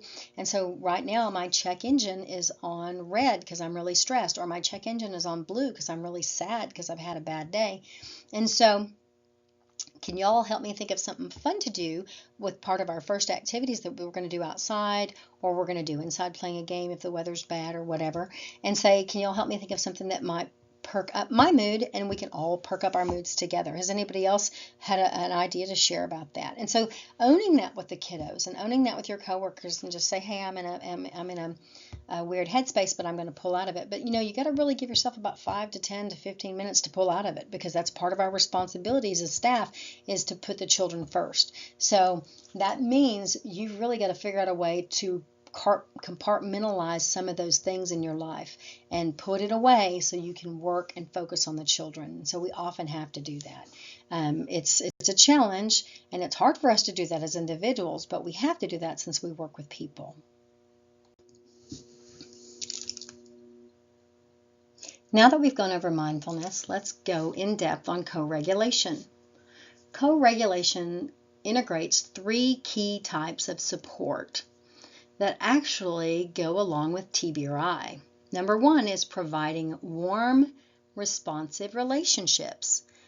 Relationships is another way of saying connection. 2, creating supportive environments. Supportive environments is another way of saying empowerment. And 3, coaching and modeling self-regulation skills. In all honesty, within TBRI, we talk about connection is the greater component, with correction as the lesser component of TBRI. And coaching, to me, is like the step before correction. So if we are coaching and modeling self-regulation skills to our kiddos, then that correction factor even reduces to a smaller degree. So I would actually put correction in that step number 3 there with the coaching component. So let's talk about warm, responsive relationships. When you have a warm, responsive relationship, you respond with warmth and affection, avoiding harsh, judgmental, or shaming remarks. You validate the feelings of the other person, offering support during intense emotions. So if they're crying and are really angry or really sad or overexcited, overstimulated, anxious. You validate their feelings. You see that they're real. I understand that you're frustrated. I see that you're sad. You're crying. I want to help you here. Sometimes you can share your perspective and allow youth to make decisions and experience natural consequences. And so literally letting them know, gosh, it's really cold outside. I think wearing a jacket would be the best way to go. If you could wear a jacket, that would be ideal in the situation. And if they choose not to wear a jacket and they're not 3 years old, let them go outside and experience the cold. But for the most part, we want them to be able to identify when there is an issue, and then they need to follow through with that. We need to show and encourage compassion for self and others.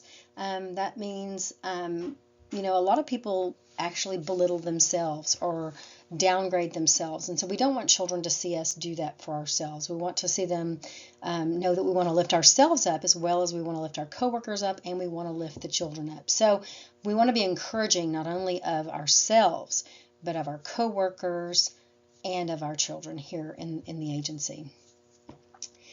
Safe, supportive environments. That means we got to co-create group norms that promote safety and positive program climate. Like in TBRI, we talk about no hurts, sticking together, having fun, and we talk about, being respectful. It's all those life value terms. We've got a poster or a canvas that I have made to go in the living room that talk about, having a do-over, having some choices, having some compromises, having an opportunity to, have a inside voice, walking feet. You want kids to be loud and have fun and be able to giggle and yell and that kind of thing, but there's times to do that, whether it be inside or outside. So creating that group norm of what is expected. Within creating a group norm, they need to know that you're the leader, and some of your rules as a group leader are that we are share with one another, we are fair to one another, we're kind to one another, and that we can, raise a quiet hand to ask a question or raise a quiet hand if we need to make a statement, and that way we're not yelling over each other when we're in a conversation, those kind of things. Following our rules. Staff need to follow our rules just as much as the kids do. So, that falls in that number one as well, is all of us following the same rules, being consistent with that. Our incentives for good choices. Gosh, we have a lot of incentives for good choices. Those who enact skills receive a reward. So that means if you can learn a new skill that's positive, you receive a reward. We talk about that incentive of getting that token, that one token per shift. No more than one token. You don't give them an extra prize that day. You don't give them an extra toy that day. You don't give them candy. You're not always giving them something. They don't always need a physical item. That's why we give them a token that they can buy something with later. That way they're not getting an actual prize that day. Within that concept, we also want to be giving out that praise. That's the number one thing that we tend to not do, is giving out that praise. Number one is telling them, incentivizing our token system, where if we don't hit, don't throw things, don't damage property, and go to school, if we meet those basic criteria, we can actually get a token. And then giving praise for when they've done those things, when they've learned self-control, rather than just constantly getting on to them for losing their temper or yelling or running and things like that. Recognize when they're doing good and say, hey, walking feet. As soon as you see them start walking from running, and when you've said, hey, walking feet, say, oh my gosh, Billy, thank you for listening to me. You have great walking feet. Making sure that you verbalize that back to them. Offer anticipatory guidance for youth to consider as they navigate different environments. Okay, that's going to be our transitions. We talked about transitions during our TBRI training. And so, hey guys, in 10 minutes we're going to do this. Hey guys, in 5 minutes we're going to do this. Now it's time to line up, and then remember, you got to be mindful. If a child has trouble lining up and they're always the last one that needs to slide one more time, and that's always the case, then you might start early with that one child and say, Hey Billy, we've got 5 minutes left. Can you go ahead and slide down and then you help be the leader to lead us into the building? Could you go ahead and line up first? And that way you're going to be our door holder and give them that leadership role and that responsibility. Just occasionally doing that, throwing a different child in the leadership role. Not just Billy all the time, but throwing different kids in that leadership role, making sure that you separate it out. Once you start that, make sure that everybody has a chance to be a leader in some form during the day. And then also telling them they did a great job in that leadership role. And then also thanking Billy for, coming in on time. Offer space and time to calm down in times of arousal, conflict, or stress. And so we create a refuel zone. Well, we don't really have what we call a refuel zone. We have our calming centers. So our calming centers are somewhere we can go to sit by ourselves peacefully and, use some of the tactile or fidget toys, things in that area. We may just sit and read a little book. And we may want to do the poster activities. And sometimes you can say, would you like to go to the calming center by yourself, or would you like me to come with you and we can do some of the breathing activities together so we both can co-regulate together.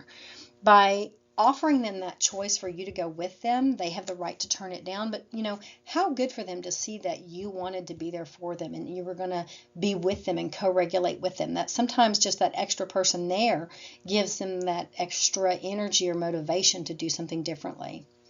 We need to provide prompts for skills to use. That means our posters. Our posters are in the living room. We actually can go and talk to the kiddos about our posters, which is our TBRI posters. And so we need to be able to use those. Those calming centers have different words in there that we can use as well.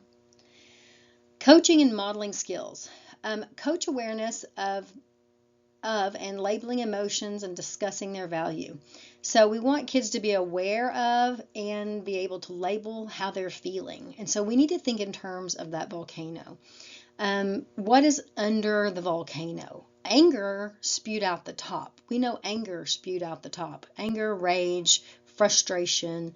But what built it up? If we can reflect back to that volcano, it was things like sadness, or it could be even loneliness. It could be embarrassment. It could be a fairness issue. It could be bullying. There's so many things that led to those things, but being able to identify an emotion and talk about it with the kiddos. In our nurture group box, there are many different emotional regulation conversation starters that you could pull out and use with kids, especially if your group is struggling with identifying emotions. Feel free to pull that out and identify that with your group. We need to be able to coach stress management and distress tolerance. And so they understand that sometimes we're just going to have some distress and we need to build our tolerance to that. And that may be like distress of waiting our turn or distress of waiting to go to the next activity. And so there is going to be some mild distress in our lives. But we also need to teach them some healthy skills to tolerate higher forms of stress. And so that would be like modeling self-calming, which is our co-regulation area, where we talked about that earlier when we did the engagement is connection is treatment. And we had that poster that said, let's do some breathing skills. Let's draw a shape on my hand. Would you like to sit by me and talk with me about this? That kind of thing.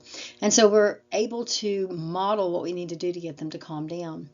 Encourage them to seek help, to ask for help and encourage help seeking. So letting them know it's okay to ask for help. It's okay not to know how to regulate. It's okay to say, hey, I'm so frustrated right now, I don't know how to think or talk, and letting them know that that is normal. When an adult even sometimes is frustrated, they don't know what to think about or what to talk about. And so helping them, number one, be able to break down how they're feeling. And sometimes it may just be getting a piece of paper, draw that volcano, or have them draw a circle with them in the middle and draw another circle around that and another circle around that, like a bullseye, and put the different frustration factors that are in all those things. And sometimes it's not necessarily a frustration factor, but it's a what if. Like, what if this could be that, that kind of thing like that. Like, what if, when do I go home is often a frustration for the kiddos, or why can't I see my mom? And so some things you're not going to be able to answer, and you can just say, I'm sorry, that's not available right now. That's nothing that I can control. But we can definitely, reach out to the case managers and let them know what your desires are and let them know what your wants are. Support goal setting and monitoring their progress. Support persistence. Man, let them know, I see you trying. You're almost there. You're not there yet, but heck, a lot of us aren't there yet either. And so just every day when I can see you giving it your all in my group, man, I really appreciate that. Thank you so much for trying hard to get along with everyone. Thank your group members. Thank you guys for helping me pick up today. Thank you for staying on task today. And thank you guys for getting along today. When we don't verbalize that, they don't learn it because we're not talking about it. We just assume they know it, but they don't know it. And so we need to be sure and verbalize that. We need to coach problem solving and healthy risk taking. Healthy risk taking is doing something different than you normally would do, like talking about your feelings. Like normally when I get sad and I'm frustrated, I might throw a toy. Well, a healthy risk might be, instead of throwing the toy, I might go up to staff and say, look, I'm feeling really sad, I'm feeling really angry, I want to throw a toy. And so by them telling me that they want to throw a toy, that's where they're stuck. They normally throw a toy. They don't know what to do past that. So by them telling me that they want to do this is a way to stop them from doing that behavior and me to help them find alternatives to that behavior, like, hey, let's do some wall push-ups, or hey, let's do some deep breathing techniques, or hey, let's do these things and then let's talk about what made you sad, and help them identify these coping mechanisms that they need. Coach decision making that aligns with the youth's values. And so we need to know what they value. So if you're asking them to, hey, let's go, walk a lap or two, and those kids don't like to walk laps, then you're wasting their time. They don't want to walk a lap. They don't want to talk about it right now.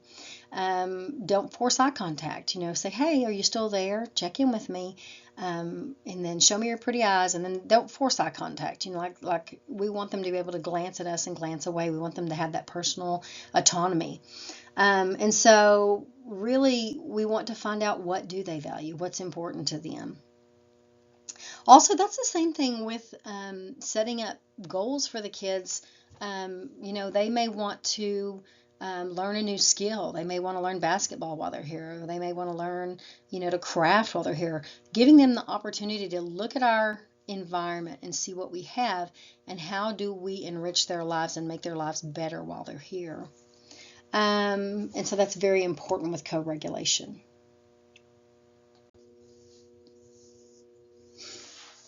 Adjusting activities. Many youth struggle with attention and have trauma triggers with dysregulation. Changing activities is not giving in. If we're doing an activity with the kiddos and it's just not working, they're just not getting it, they're all fighting and arguing, then we need to give that activity up. We've got to let it go. That's more about our control over that activity. We need to let it go and try something different. It is supporting neurological needs by changing or adjusting the activities to meet what the kids can do. Our TBRI empowering principle tells us that we need to meet the sensory and regulation needs proactively. So if you have a hyperactive, fidgety kid, asking them to sit down and listen and watch a movie, or sit down and listen and do an art activity with instructions where they have to sit and listen, that's not healthy. That kid needs to get their wiggles out. So we need to go do something like the bump and crash in the gym, or we need to go out on the playground and do some, fast play. Not just like I'm just going to walk around and decide what to do, but some like structured activities. We might need to go on the bike trail and ride a couple of laps, and then come back in and then do that activity. So something sensory and regulation based to either get our energy up or get our energy down, so we have the ability to pay attention. I really like that little picture on the side there that says therapeutic powers of play. It's very, very true. Play actually facilitates communication. It teaches kids how to talk to one another. It fosters emotional wellness because then they can feel a sense of belonging and a sense of connection. It enhances those social relationships, and it teaches them some leadership skills and some mentorship skills, especially if one of the kids is better at an activity than the other kid. and it increases their personal strengths. It helps them identify new skills, and it helps them grow. We don't know that if we're just playing Uno all the time. We don't know that if we're just doing free time in the living room. We don't know that if we're just doing free time in the playground.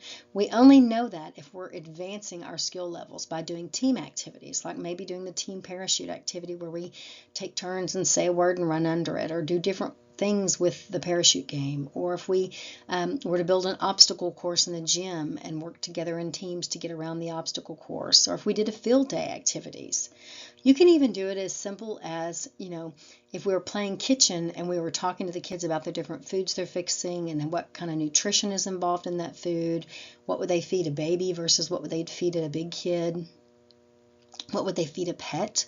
Having these conversations with kids while you're playing with them, even like with the little boys and playing, or even little girls, they can play with cars too, but playing cars, talking to them about the importance of getting gas and checking your tires and the maintenance. Having these conversations with the kiddos, while you're playing with them and communicating with them, helps them adjust to the activities.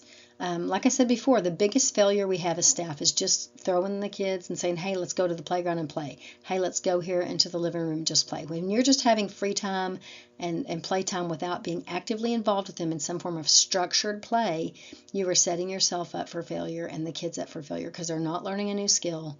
They're doing the same thing that they did yesterday and the day before that and the day before that and the day before that. They get bored, they get restless, and they get to where they start fighting. And so it's important to allow kids to go to the game room and pick a game that they want to try, something new. It's important to talk to the kids about crafts we can do, and then doing those crafts here on the property and then celebrating them. Having an art show, having a talent show, having an American Idol to where we have a sing-off and things like that. Not to where somebody's the definite winner and the definite loser necessarily, but that they can feel accomplished and we can praise their ability to try.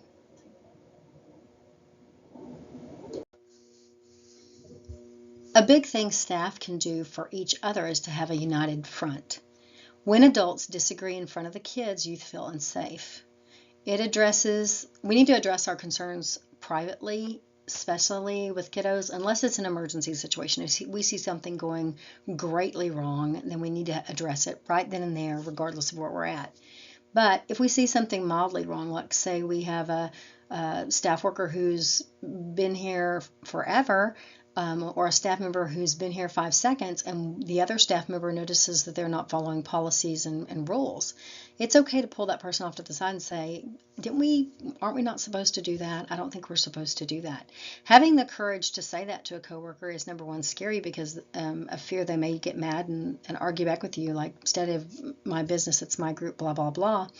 But to be honest, then you need to tell a supervisor, and they need to know that you're going to tell a supervisor. We had a staff meeting just recently about that, to where they needed to be aware that you are monitoring not only your group, but you're also monitoring the other people around you, because you work together as a team and you don't want an ineffective team member in the group. And so you want them to be unified, following the same policies, procedures, being that consistent person, doing everything consistently the way we're supposed to do it.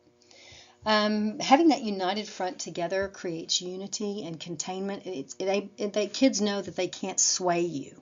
And so literally, when kids can sway a staff member and say, well, oh, Mr. So-and-so or Miss So-and-so lets me get away with that or lets me do that. Well, unfortunately, you just need to apologize. I'm sorry, Mr. So-and-so or Miss So-and-so does that.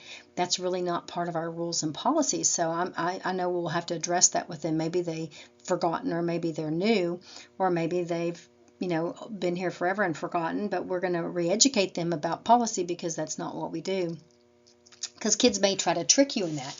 A lot of the times they try to trick you by going back to their rooms by themselves, unmonitored, when we know we can't do that, because that's when kids try to meet up with each other or try to bother other people's things, because then they can steal other people's things and do things they shouldn't be doing.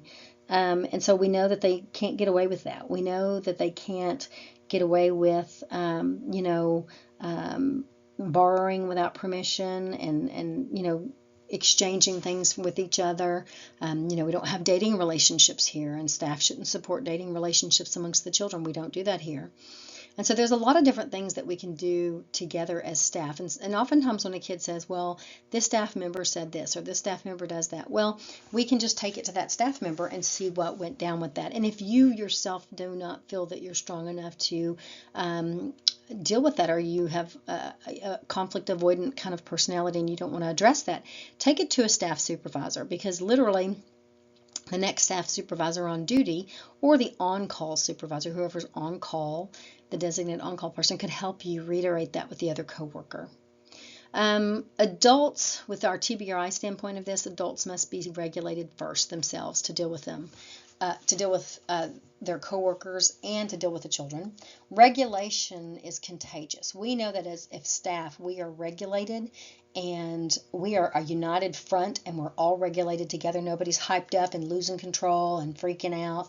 And they're addressing the kids' needs. They're playing with their group. They're doing what they're supposed to. If staff are regulated and doing everything they're supposed to be doing as a group, as a unit, then that is contagious. The children will then automatically embrace that feeling and be regulated themselves. So why does that make sense with our job? Well, consistency protects everyone. Consistency protects the children, which is what we're here to take care of first and most. And it also protects us as staff. How does that protect us? With licensing and accountability. Following structure helps the youth, it helps you, and it helps this agency by being safe. Safety is our #1 priority.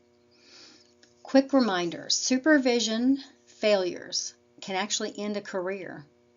Documentation supports continuity. Teamwork improves accountability. That united front is what we were talking about. And our rules, that consistency in our rules, how we function, how we interact with the children using our TBRI, that consistency with rules are a guide map for safety. It is so important to consistently follow all the directions that we've been given during our training.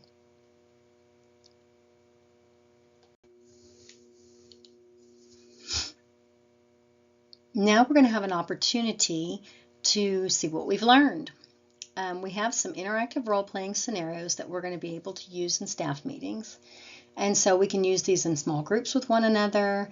After each scenario, we're going to debrief using our TBRI principles. And so for today, we're going to go through them, and then we're going to be able to apply these scenarios during our ongoing staff meetings throughout the year.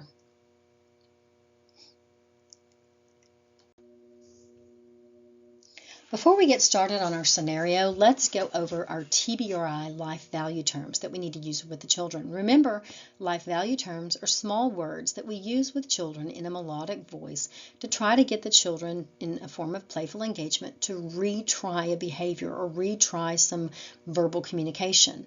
The first one there is with respect. Could you try that again with respect, please? Or even if a kid said something verbally to you, that's what you would say. But if they threw something on the ground, could you say, oh my goodness, can we try that again? Let's pick that up with respect. We don't want to dirty the ground. And then, playing like the hoop shooting game with the trash or something like that. Asking them to be gentle and kind with their words and also their hands. We have gentle and kind hands, we have gentle and kind words. To cooperate and compromise. Cooperating would be if we're giving instructions for them to do something, like we're going to have to transition an activity.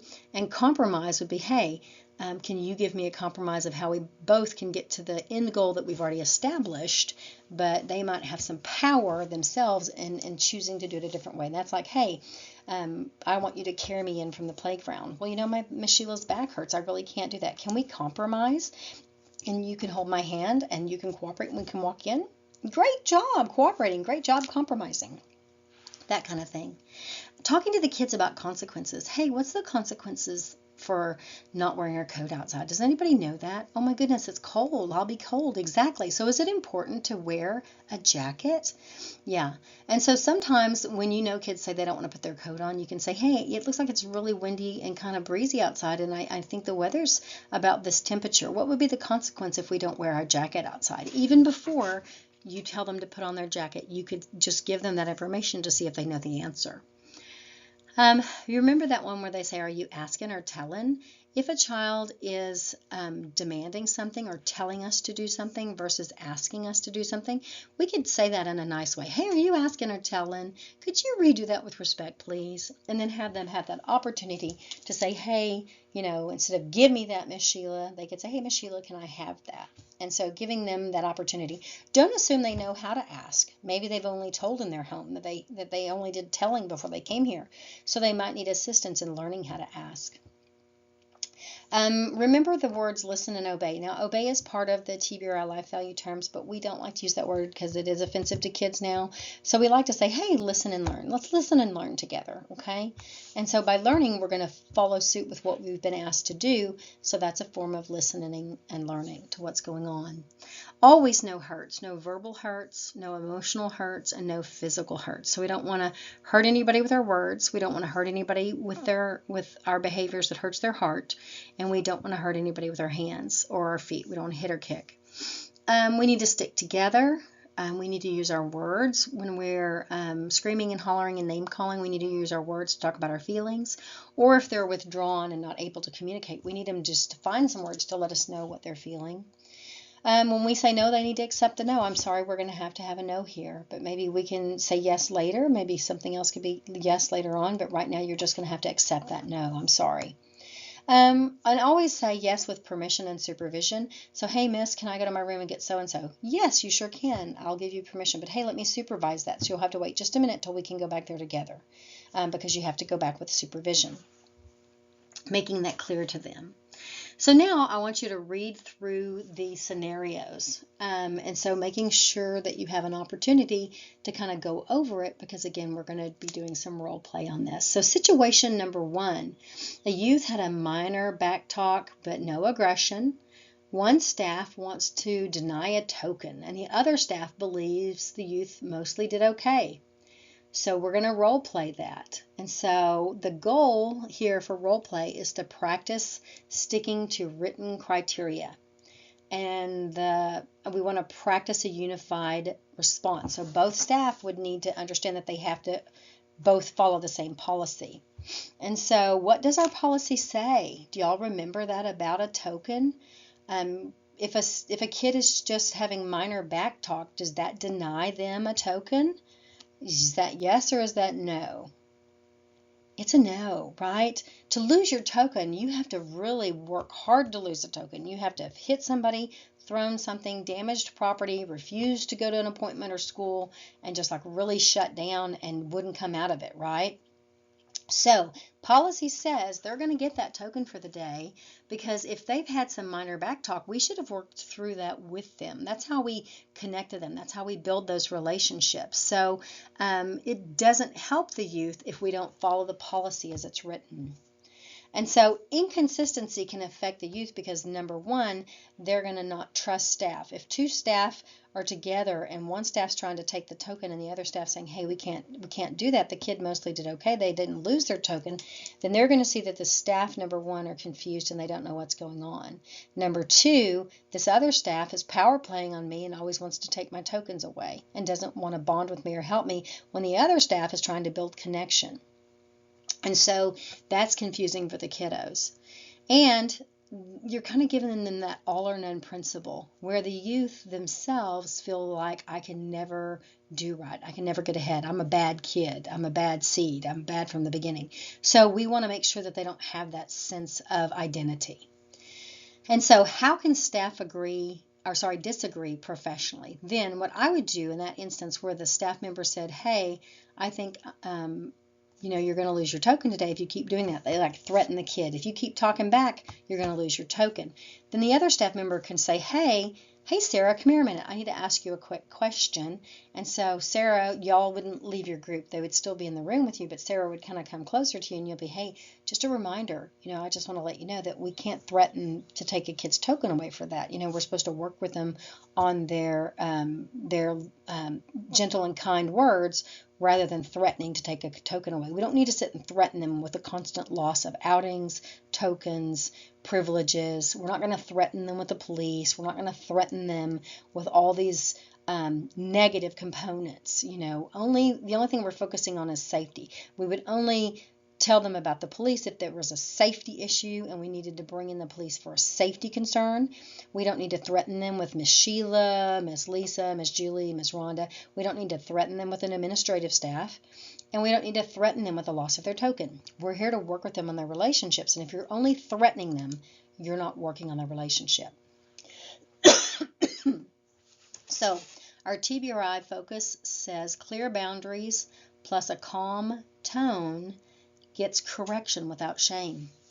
It gets correction without shame. Here's another one. Scenario number 2. A youth wants to eat alone. Let's say the situation is a youth says, I don't want to sit with everyone. I'm eating in my room. Well, what do we do about that? Number 1, you have to maintain structure of the group. Number 2, you got to use a calm connection. And number 3, you're going to need to compromise a little bit. Here is a TBRI practice script example. I hear you want space. Right now, meals are a group activity time. I can move you to a private table if you need space, but we've got to stick together in this space. Remember, we stay together.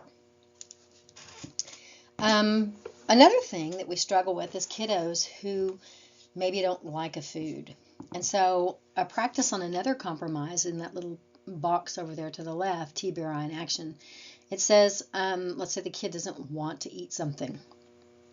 We can compromise by allowing the child to meet us in the middle. If you want them to eat 3 carrots, like 3 bites of carrots, but they only want 1, make a compromise and say, hey, let's do 2. Oftentimes, they want their dessert. They see other kids who finish their meal first and they want their dessert too, so they just want to throw their food away and have dessert. I'll say, hey, wait a minute.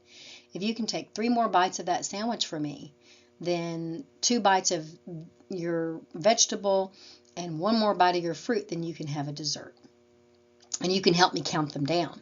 And that number 1 is teaching a kid to compromise. It's teaching them that they need to eat their healthy foods before they get their dessert.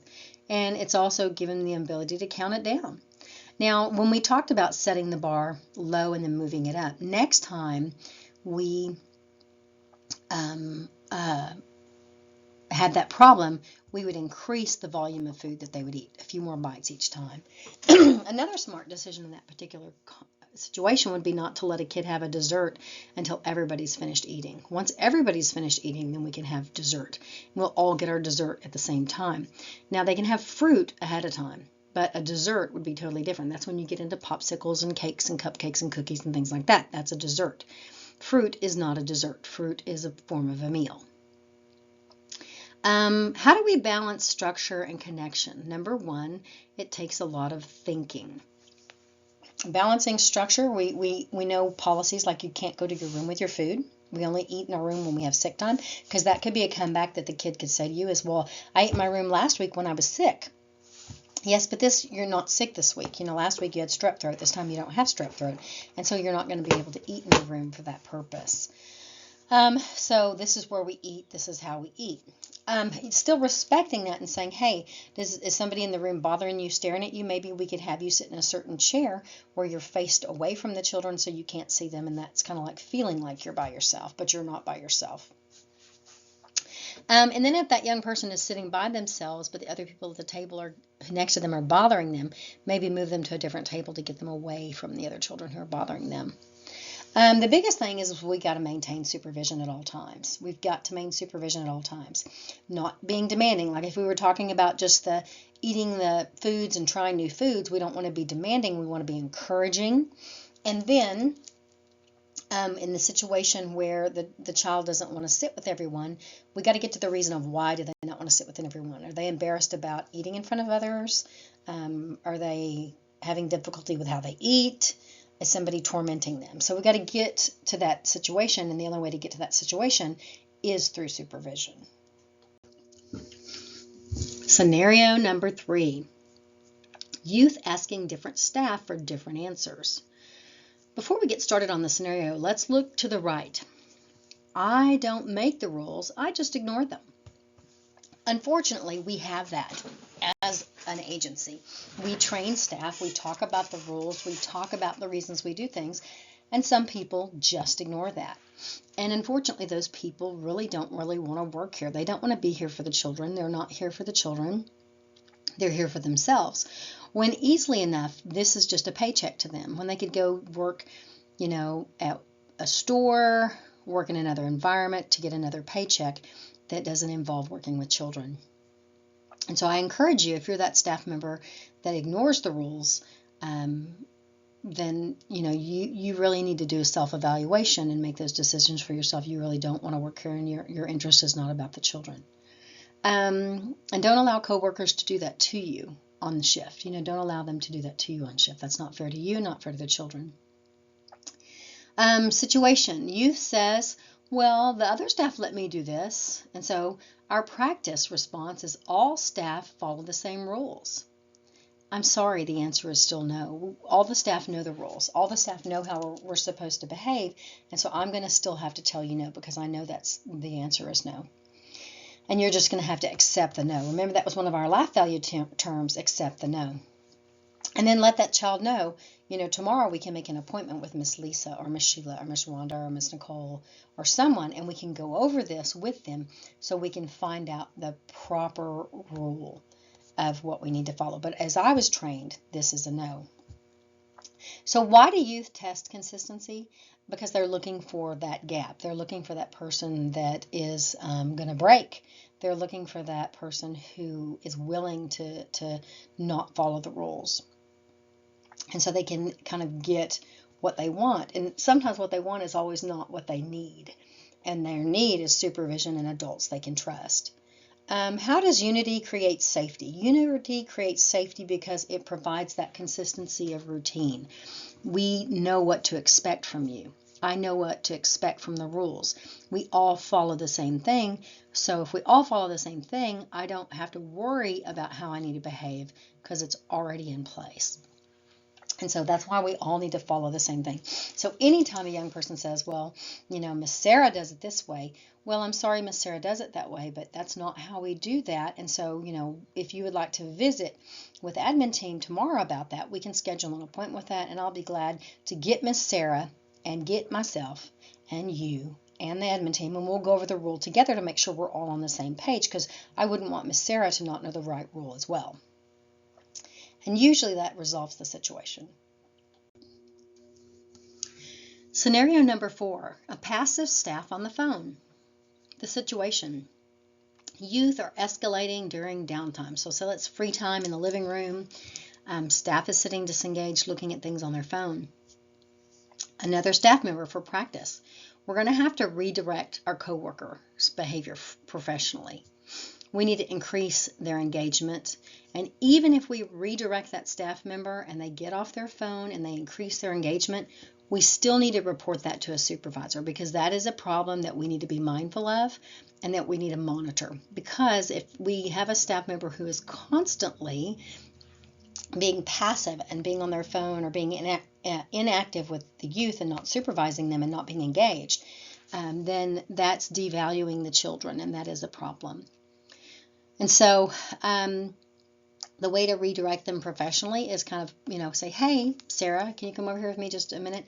Hey, I just need to remind you that, we're here to work with our groups and we're not supposed to have our phones out. So you need to put your phone away and, you need to interact with your group. Now, if that staff member comes back with you with a bad attitude or with mouthiness or hatefulness, immediately call a supervisor. Immediately call a supervisor, because that person obviously, through their body language and their communication style, says they don't want to be here. And so then the supervisor will address that. If they do act like that and do not respond well to a redirection, and let's say, for instance, they walk off the shift and just walk out of the building and clock out, then we just need to monitor their group, immediately merge their group up, split their group up with other staff members so we have enough coverage for the other children, and also notify a supervisor immediately that a staff member has gotten frustrated and left because they were on their phone and you called them to be accountable for being on their phone. So most importantly, please be present for our kids. Don't be on your phone. Don't be on your phone. What early signs were missed? Early signs that we missed when the kiddos are starting to escalate during downtime. If that staff member were not to be on their phone, they could have heard the kids yah-yahing each other. They could have heard the kids arguing over something. They could have heard the kids trying to early bully another child. It could have been a fairness issue, a sharing issue, or just a disrespectful issue towards one another. How could engagement prevent escalation? It's because we were there to stop those things from happening in the first place. If we are changing activities frequently to meet everybody's developmental and emotional needs, if we are practicing co-regulation with the children, and we are talking and communicating directly with our group, then there wouldn't be that escalating opportunities because we're controlling the focus of our group. The TBRI focus is being proactive with our connections. We are making sure that we are mindful and attentive and making sure that we are trying to connect with the kiddos in a positive, healthy way. And we're using playfulness as a form of regulation. We're trying to be playful and mindful. Again, we're trying not to force into correction all the time. It's more of that coaching. We'd rather you be coaching than correcting because that yields a better connection in relationships with our kids. The key points of trust-based relational intervention, or TBRI, are built into their core principles. There are the 3 core principles of TBRI. The first one, and the most important, is the connecting principle. Remember, it's about building trust and felt safety through eye contact, healthy positive touch when appropriate, like a hug, a high five, holding hands, like if a child wants you to carry them and you don't want to carry them, you can hold their hand to walk inside with them. It's just that contact that they're looking for. Being playful, having attunement, being engaged, making sure that you are looking at them, giving them the attention they need, and using connection before correction. And if connection is a hard word for you to put in that sentence, connection before correction, how about coaching before correction? But I want us to be those positive, healthy coaches that we all loved and adored, not the mean, gripey coaches who wanted to belittle us and treat us like dirt. And so remember, positive coaching or connection before correction. Our goal is, if we're coaching, we don't need to correct. Number 2 is empowering, the empowering principle. It addresses the physical and sensory needs of these kiddos. Most importantly is hydration. Are they getting enough to drink? Most people do not get enough to drink. So make sure that we are drinking enough water. Whether it be flavored water, regular water, or whatever, we need to get some more water in our system. Also making sure that we're eating a healthy meal. Be mindful if kids eat their whole meal or they don't eat their whole meal. Also, if we have to be mindful if kids are binge eating. That's also not good either. So making sure our nutritional needs are met. Remember, 3 meals a day plus 3 snacks a day. We can actually have a little extra snacks if we need to, but when we are doing those extra snacks, make sure they're a healthy snack. That means something that's more like a granola bar or fruit or something along those lines. We need to have movement breaks. We can't just expect the kids to sit still all the time, and we can't expect them just to do free play all the time. Remember, free play should be limited to about 30 minutes on the playground by themselves, or not really by themselves, but choosing to do what they want to do by themselves, on the playground with supervision, or in the living room with supervision, just doing free play. Try to restrict that to 30 minutes. And then other than that, within your group, have structured play. So structured play is where you're interacting and playing with them. Having predictable routines, making sure that the children know what's coming next. Hey guys, the next activity we're going to do X, Y, Z. We're going to have to come in 30 minutes. We're doing this for 30 minutes. We're doing this for an hour. Letting the kids know the time frame that you're doing something, and then the transitional warnings to come back in. Hey, in 10 minutes we're going to come back in. In 5 minutes we're going to come in. Now it's time to go in. But making sure that you also pick up the playground, pick up the gym, pick up the play area. Make sure that you pick up those areas and have people also participate in those pickup routines. Doing our regulation strategies of co-regulation, going on those calming centers, practicing breathing techniques, going outside and get some healthy exercise, running off of our energy, that kind of thing, riding a bike on the trail, walking the trail. If we're going to walk laps on the trail, that's another thing. And then a regulated body equals regulated behavior. We need to talk to them about the word regulation and what a regulated body looks like. It means I'm calm. Remember those check engines that we learn about? There's also a check engine in the building on a poster or on a canvas. And it shows that blue is when you're tired or sad or sickly. Green is when you're okay and everything's going great. And red is when you're either hyper or overstimulated or angry. And so talking to them about what regulation looks like and how to get regulated, that's part of the empowering principles, using those calming centers. Finally, we have the correcting principles, which is the least used portion of our TBRI. We want to use it less. And why do we want to use it less? Because the other two are more powerful. Connecting being the most powerful, empowering being more of an overall stabilizer, and then correcting, which is really, I want us to use a form of coaching, because I don't want us to be thinking that correction is a form of a disciplinarian. It's more of a coaching technique. So teaching skills rather than punishing behavior. So correcting principles is teaching a skill rather than punishing a behavior. We want to practice redos. We want to use a calm voice. We want to offer two choices with structure. And we can offer a compromise on that second choice if need be. We want the child to have a sense of dignity. So we want them to maintain their dignity. And we want our correction or our coaching, it should build competence, not shame. We don't want to shame the children. We want to teach them a new skill and then praise them for developing that new skill. So how does TBRI align with our program rules? Our expectations as an agency is our token system. If we use it effectively, it gives a clear reward structure, and that reduces anxiety. Not only does it give them a clear reward structure, because our goal is to reduce violence, and it's a safety goal. So you will earn a token as long as you're not hitting or throwing things or being a danger to self or others. And you're able to go to appointments as need be. So that's doctor's appointments, school, and counseling, things along those lines, to the CANS appointments, things along those lines. So they get a reward for that. And so by getting that reward, it can reduce anxiety because they know that nobody's going to hit us in this building. Like the other children are not going to hit me because they also want this token.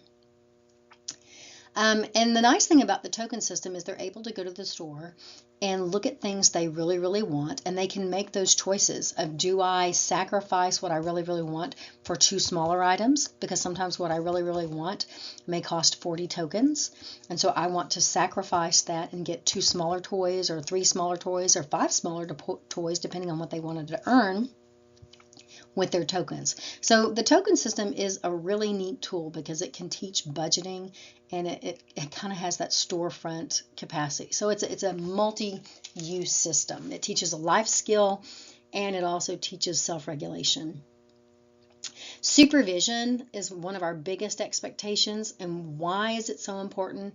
It gives felt safety through presence. The kids know that you were there to supervise them and protect them from anything that could happen. And so they trust that you're going to be an active, productive, positive adult presence in their lives. And so they know you're here to be for them and to work towards their goals here in the agency. They know that you've got their back, so to speak. So supervision is crucial in connecting and building relationships. We also have engagement. Again, engagement is that connection which builds a sense of belonging and regulation. It's teaching them those co-regulations. It's teaching them how to behave through a sense of connection. If we are really bonded to somebody and really connected to somebody, we don't want to disappoint them. And so we want to go the course or stay the course of action with them. So we're going to follow the rules. And so we're going to try to maintain our relationship by meeting those guidelines. And so building that sense of connection reduces our need for correction. Routine, consistency in routine is so important. It gives them a sense of predictability. It supports brain regulation because they don't have to worry about what's coming next. They know that all the staff behave the same. They know the schedule. Now, even if we were to have an extra party or some kind of extra thing that's going to kind of disrupt the schedule, as long as you're telling the kids that, hey guys, instead of going outside for playtime today, we're actually going to get to go to the park. That's a change in our normal routine, but doesn't that sound fun? By warning them verbally ahead of time, they're going to be more prepared for that. And then also warning them ahead of time, hey, when we're at the park, we're going to have a certain time where we have to, stop playing at the park and getting in the van, and I need everybody to do that so the next time we go on an outing, they'll know that we all know how to behave in public and we can go out again on the next outing, which is getting into the van when you're supposed to, buckling up, and then, going to the outing and then coming home from the outing the same way. Verbalizing that, coaching that into the kids helps them with that predictability. And being a united front, making sure that you all follow the rules together and that you support one another, that you're not belittling one another or you're not ignoring one another, that you're a united front. You're a team that works together. Planning your activities together is a great way to use the strengths of your coworkers. Maybe you are sporty and your other coworker is arty. Maybe another coworker who is on shift is more of a talent-based person who likes to sing and dance and do things like that. So you need to know what your coworker's skill set is and then coordinate your activities with maybe that person taking the lead in the group with you other staff members supporting that group member while watching the kids. Most of all, and most importantly, let consistency be your superpower in the agency. If you are consistent with rules and policies and how we treat the kids and the use of your TBRI, you are going to excel as an employee and your shift is going to run smoothly. And the kids, most importantly, will feel safe and they will thrive. Here's a reflection questions. How does inconsistency trigger trauma responses? Let's think about that. The children came here with totally inconsistent lives. Sometimes they couldn't trust how an adult was going to act, whether they were going to be loving and kind and supportive or angry, frustrating, and harmful. Sometimes they couldn't guarantee they were going to have a clean home with lights, water, heat and air, food on the table, clean clothing. And so oftentimes our kiddos came from those backgrounds. So if you grew up in inconsistency and couldn't trust what was going on in your life and how things were going to be and if adults were going to hurt you or not, then if you come into an environment like a shelter environment and everybody's screaming and hollering, and that would trigger additional trauma because you came from a scary, traumatic environment into a new environment that also looks trauma triggering and scary. So we don't want to be that. We don't want to be loud and screaming and hollering. We don't want to be punitive based. We want to be coaching based and rewarding based. We want to be building that sense of connection so they know that we're here to meet their basic human needs of, are you hungry? Are you thirsty? Are you tired? Are you scared? What's going on? How can I help you? So that boils down to that next question, which is, what does felt safety look like in our setting?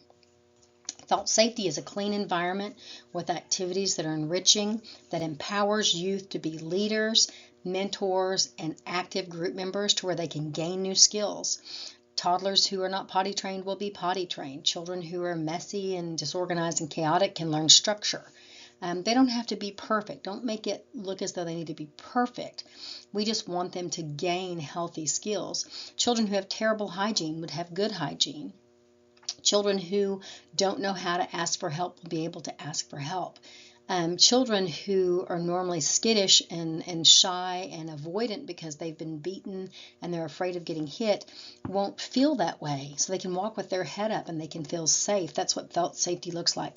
Kids who are worried about their next meal and want to hoard food because they're afraid that they're going to be without food again at some point in time will learn that they can count on us because we're going to have the food that they need here in the building so they don't have to hoard that food. How can we correct behavior without shaming? Coaching. Let's coach them. Let's regulate with them. Co-regulation. Let's be with them, not shame them in changing their behavior so it works better. Using those life value terms in a playful way. Hey, are you asking or telling? Hey, let's redo this. Can you redo that with respect, please? Notice I said it lightly, and I said please. Also using our manners, being kind. Thank you, please, you're welcome. And asking them what their needs are. Be attuned to what they need. Are you afraid of the dark? What's going on? I see that you don't like to play this game. Is there something going on with that? Can you talk to me about that? Oftentimes we forget to ask if kids struggle with counting, spelling, or reading. So many of our kids are academically behind that. If you're going to play a board game that requires those skills, they may buck that and not want to play those games because they feel embarrassed that they are lost and they feel stupid and they don't feel that they are confident enough to do those things. Are we reacting or responding therapeutically? If we react to something, we're like, hey, stop that. That is a reaction rather than, hey, I notice you're doing this. Let's do this differently. So we need to be sure that we're responding to the kids therapeutically and paying attention, giving that supervision that we need consistently, being engaged, being connected to them and what's going on with their group, and also being mindful of where we are and where they are emotionally within our group, rather than just reacting to what they're doing. Remember, all behavior has meaning, and if we're just reacting to the behavior, not responding to what's under the behavior, we're missing the message altogether.